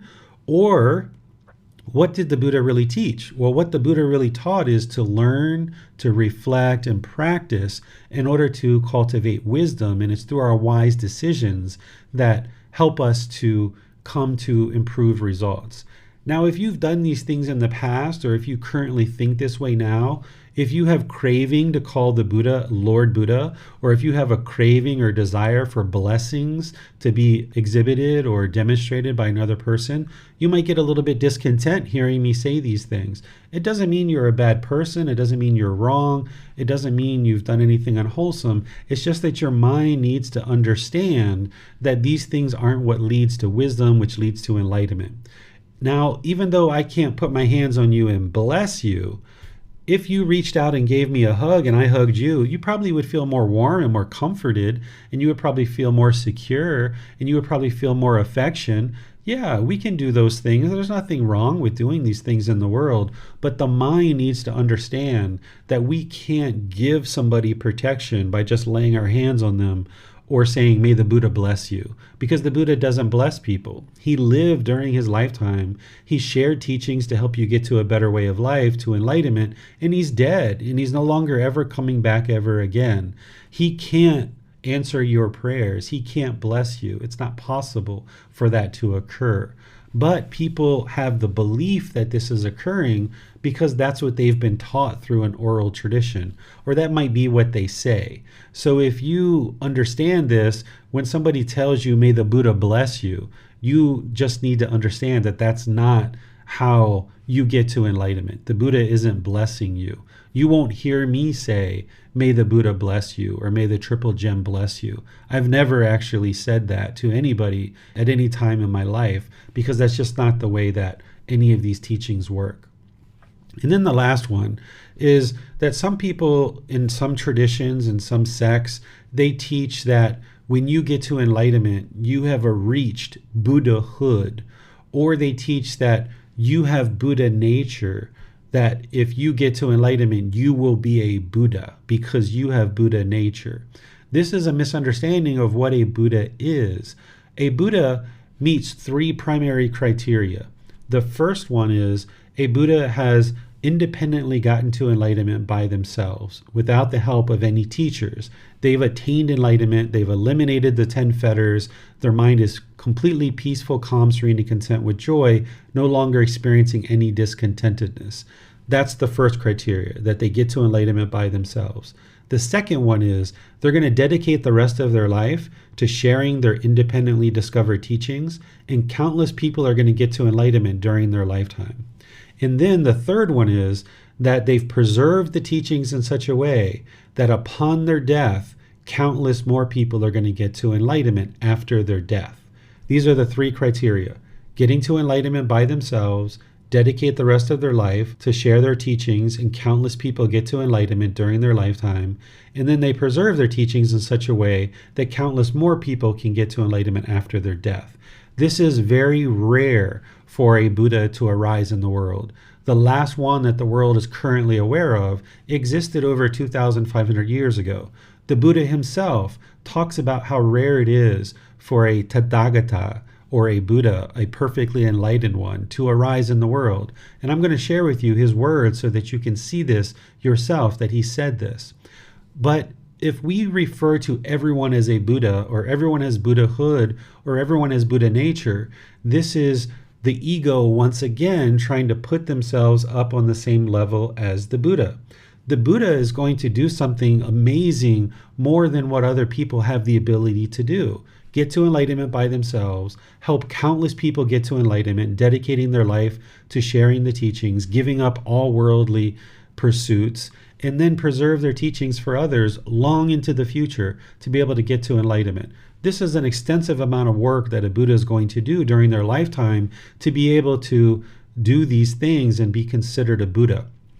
If we say that everyone's a Buddha, not everyone's going to be able to do those three things, and this is almost disrespectful to the man that we appreciate, we respect, and that we love for all the things that he did during his lifetime, and now that we can benefit from those things now.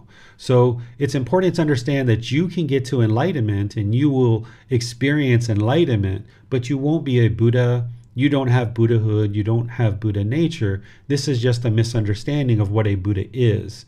So a Tathagata is what the Buddha referred to himself as during his lifetime. Most often people refer to him as ascetic Gotama, or monk Gotama, or master teacher Gotama. He referred to himself as Tathagata. This is one who discovers the truth, or one who speaks the truth, or one who shares the truth. That's what a Tathagata is. And he referred to himself this way for many different reasons, but you can see here in the next teaching that he shares that it's very rare for a Tathagata to arise in the world. If everybody was a Buddha, if everybody was perfectly enlightened, he would have said that. He would have called everybody a Buddha, but he didn't do that anywhere in his teachings. Instead, he talked about how the arising of a Buddha is very rare in the world. And he referred to himself as a Tathagata because he didn't go around claiming that he was a Buddha all the time, because that would have been arrogance or conceit. He needed to teach people what a Buddha is so that they would know what a Buddha is.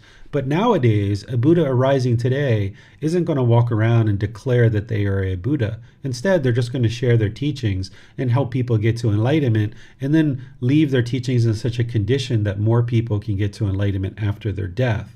So here in this teaching, I won't read the whole thing. You can see it in the book. It's in this chapter where the very first thing he says, the appearance of a Tathagata, an Arahant, a perfectly enlightened one, is rare in the world. Well, if all of us are Buddhas, if every single person's a Buddha, he wouldn't have said that a perfectly enlightened one is rare in the world. So here you can see that while people might say that you're a Buddha, or you have Buddhahood, or you have Buddha nature, it's just because they're not studying the words of the Buddha and understanding deeply what it is that he actually taught. And when you understand what he taught and you practice it that way, then you can get to wisdom and you can more readily make your way to enlightenment. As long as the mind stays in confusion or delusion or misunderstanding or this ignorance or this unknowing of true reality, then you can't see this clear path to enlightenment, and you can't make your way to enlightenment because the mind is deluded. So if somebody was claiming that they have Buddhahood or Buddha nature, then this is essentially their mind being deluded, having conceit, putting themselves up above others. Again, we're not judging that person, we're not looking down on them, but if you've been taught that way, it's important that you let that go and realize that you can get to enlightenment as the fourth stage of enlightenment, but you wouldn't be a Buddha because you're not going to meet the 3 criteria of what it takes to be a Buddha. So this is everything that I had to share with you guys today. I'll just open up to any questions that you guys have on anything that I just shared. Yes, sir. Chrissy, do you have a question? Yes, thank you, Teacher David. There's still much confusion in the mind when it comes to blessings and prayer. And it's my understanding that a Buddha can't answer prayer, but that God can. And it doesn't mean that he will, because he gave us free will to create our own karma, our Gama. But am I understanding correctly that God can answer our prayer? God can do anything and everything that he would like to do. He's the all-powerful and all-knowing being. But the thing is that he's not attached to us, and he's not going to change things in our life that are going to benefit us. So if somebody's praying for a bigger house, he's not going to give us a bigger house. Or if somebody's praying to get into a new college, he's not going to do that for you. Or if someone's praying to have this miracle performed that you can be healthy and not have surgery, for example, that's not what God does. That's what people have been led to believe that he does. But this is like treating God like a genie in a bottle, in that he's going to give us these wishes and grant these wishes for us. But this isn't what he does. Instead, he does a lot of other things, which I share as part of chapter 18, which we can talk about if you'd like, Chrissy, but he's not going to answer your prayers. In fact, from my experience, when we start asking for things like, I want this, I want that, I want this, we're craving, and he knows that, and he's surely not going to do it, right? Because he knows that the problem isn't that we don't have more money. The problem is that our mind wants more money, right? And we need to gain wisdom in order to learn how to make more income. By him just giving us more money, for example, it doesn't actually solve the problem, because the real problem is the craving for money, not the fact that we don't have it. So in the Christian area, which teaches a lot about God, there's an enormous amount of misunderstandings in that tradition. And this is one of them, around prayer and blessings, thinking that God is going to grant wishes for us when he doesn't actually do that. I understand. Thank you. Mm-hmm. You're welcome. Yes, sir. Chris Rice has a question in Zoom. Hi, Teacher David. The word lowly, I looked it up and it means, low rank or something of that nature. And the word art, it involves using one's imagination. So can you explain why the phrase or term lowly art was chosen? I'm specifically interested in why the word art was used instead of something such as profession or practice or skill or something like that. Chris, let's talk about that another time since it's not related to this class. That's from Saturday's class. If you would like to post that in the Facebook group, I think that might be a good place, or we can talk about it privately or in a private discussion. But I think if you put it in the Facebook group, that might be the best place to address it. Or next Saturday and next Saturday's class, since that's the class where we're discussing those things. Oh, okay. I might have got confused in the chapters I was reading. I thought that was part of chapter 24. Chapter 24 is in the volume 1. So on Sunday and Wednesday, we're studying volume 1 and we're going chapter by chapter. This is called the group learning program. On Saturday, we're learning the words of the Buddha through volumes 2 through 13, which is the additional part of the book series. And we're in volume 12 now on the Saturday Pali Canon and English study group, which is titled Lowly Arts. So on Saturday, it's going through the volumes 2 through 13, chapters by chapter.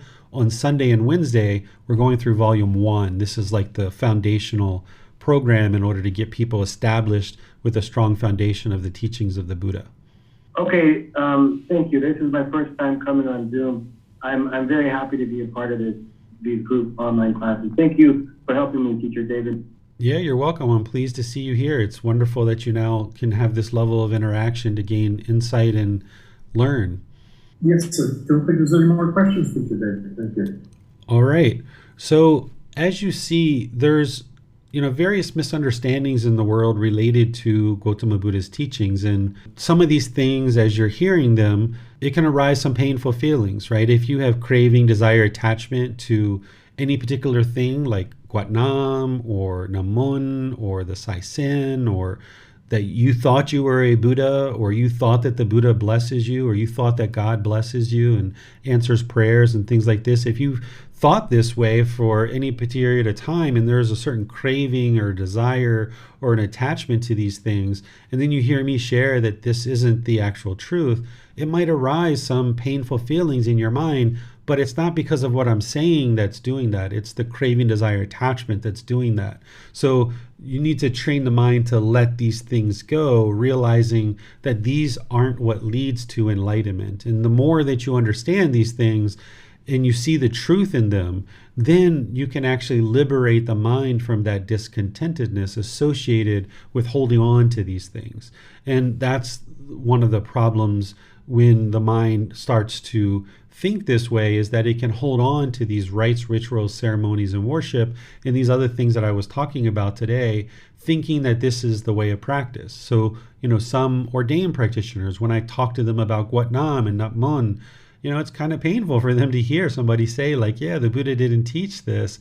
Or, when I talk with monks about wine and I ask them questions around this, it's kind of painful for them. And this is why it's wise to only share teachings with people who are asking for teachings. Because when we try to interject ourselves into people's lives and tell them what they should and shouldn't be doing, and we try to tell them what the teachings are or they're not, that's your own craving and that's your own conceit that's doing that. So instead, we just share these teachings, we know what leads to enlightenment, and then we invite people to come learn. And as they choose to learn, they're choosing to understand. And remember that right intention has those three aspects. One of the aspects of right intention is the intention of renunciation. The intention of renunciation is the willingness to let go, the willingness to let go of things that are no longer true. Let go of your false beliefs and your misperceptions and your false opinions. These are things that are causing the mind to be in the unenlightened state. The reason why the mind is in the unenlightened state is because it lacks wisdom, and it's holding on to certain beliefs and false beliefs. So as long as the mind's holding on to these things, it will continue to hinder itself from getting to enlightenment. So by practicing the intention of renunciation and willingness to let go, this is what's going to help you get closer and closer to enlightenment. So you can learn these things that I shared today and in this book, and then you can independently verify that what I'm sharing with you is the truth through some of the means that I've shared. And if you're having trouble to independently verify it, then you can ask me questions and I can help you to see how to independently verify that these things aren't the truth. So thank you all for joining for today's class. I appreciate all your questions. Thank you to Chrissy for choosing to be a moderator and help us out with that. That's wonderful to have another person to contribute to moderation. And I would like to invite you guys to join for next Sunday's class, which is going to be on the frequently asked questions sections that are in the back of the book. There's 11 questions there that are frequently asked that I'm going to share with you guidance on those. And then this Wednesday, we're going to be doing loving kindness meditation. And then, of course, on Saturdays, we do the Pali Canon and English study group. We just moved into volume 12. We're studying chapters 11 through chapters 20 this week. So you're welcome to join on Saturday for that class. So I'll see you guys in one of these future classes. Have a very lovely and wonderful rest of your day. Sawadee khap. Thank you for listening to this podcast. To provide support for this podcast, visit patreon.com/support Buddha. To access more teachings, visit buddhadailywisdom.com. There, you will discover a full range of courses, retreats, and online resources to assist you on the path to enlightenment. Remember to establish a daily, consistent meditation practice, along with learning and practicing these teachings. A well-developed meditation practice is the foundation in which to train the mind to attain enlightenment.